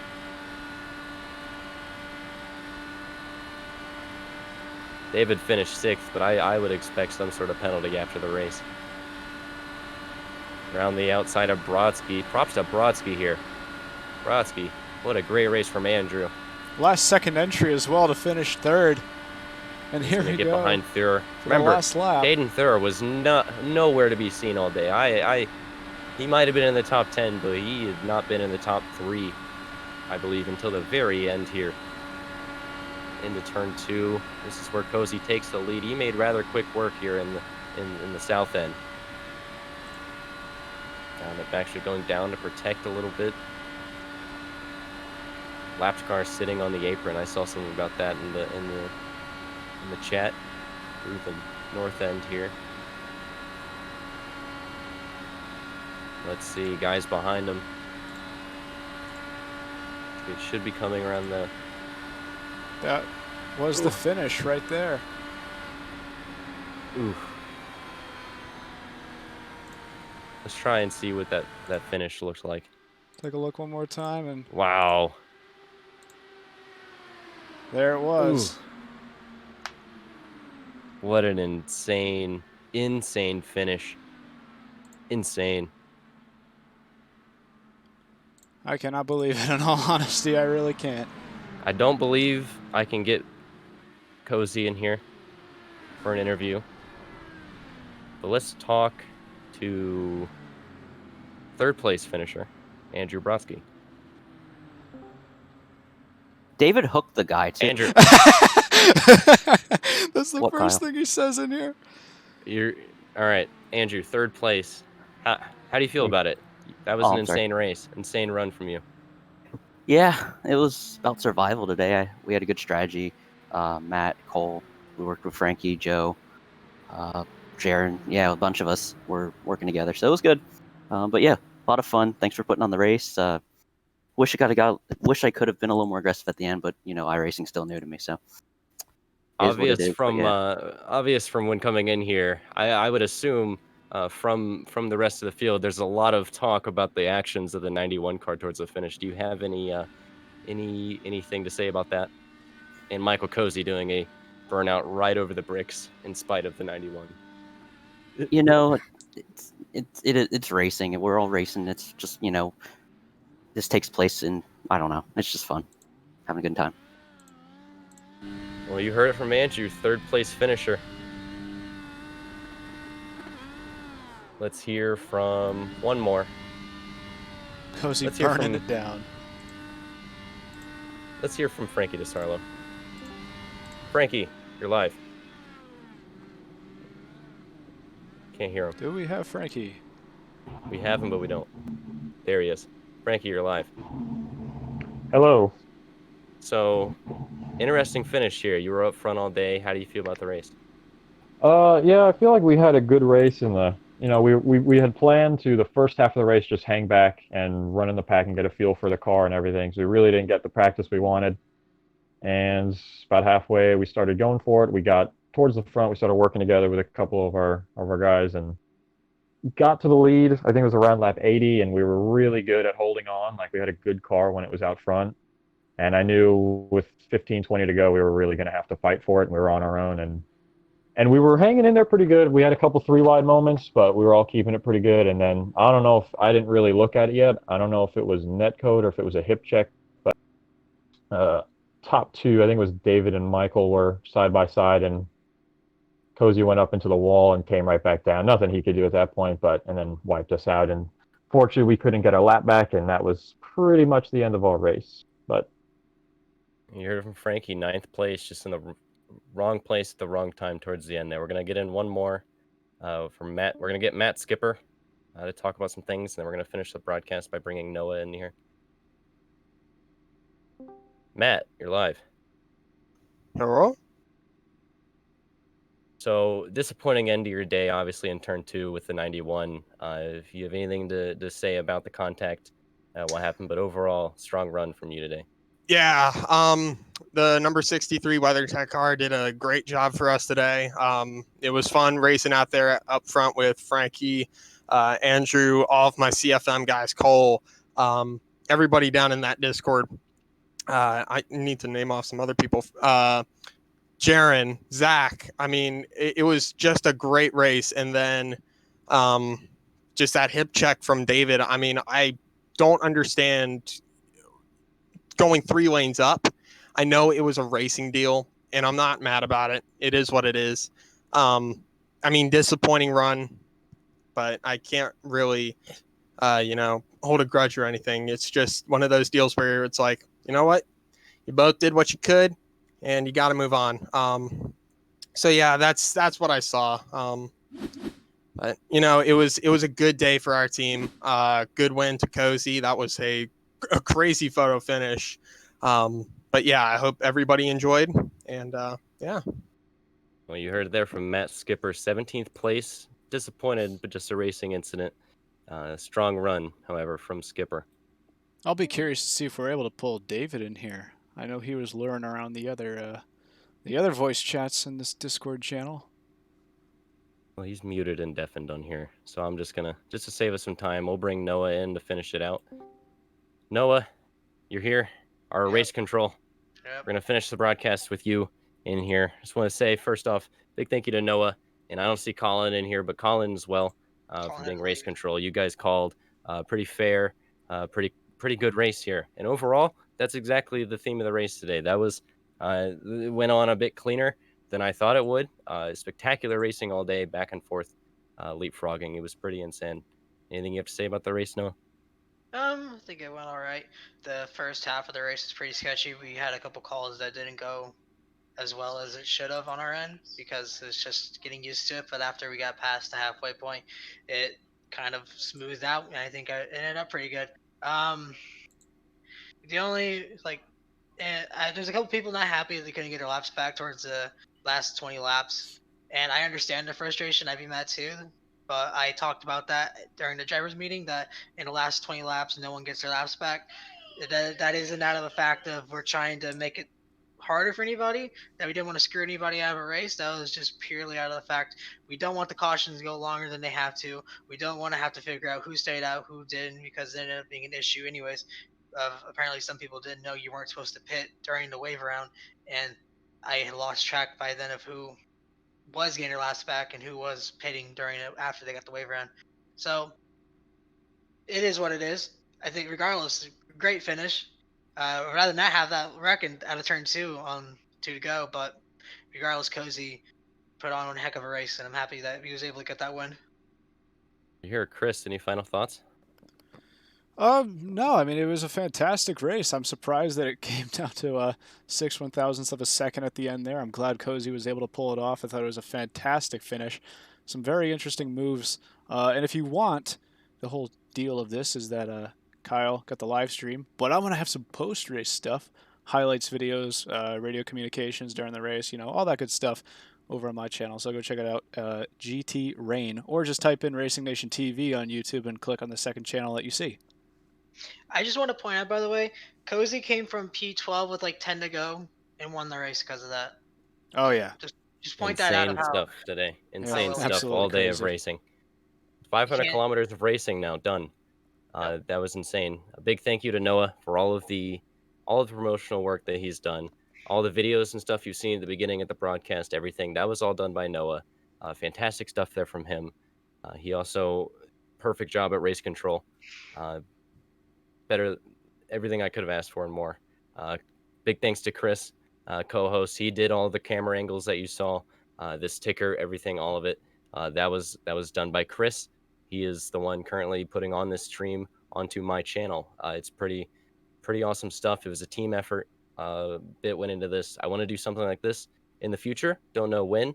Obviously, this being done because we cannot be at the home that we know and love, the Indianapolis Motor Speedway. So we need something to fill in the void. So hopefully we can do more of this, and there'll be more content coming to this channel. But until then, this is Race Nation TV, and I will see you in the next one.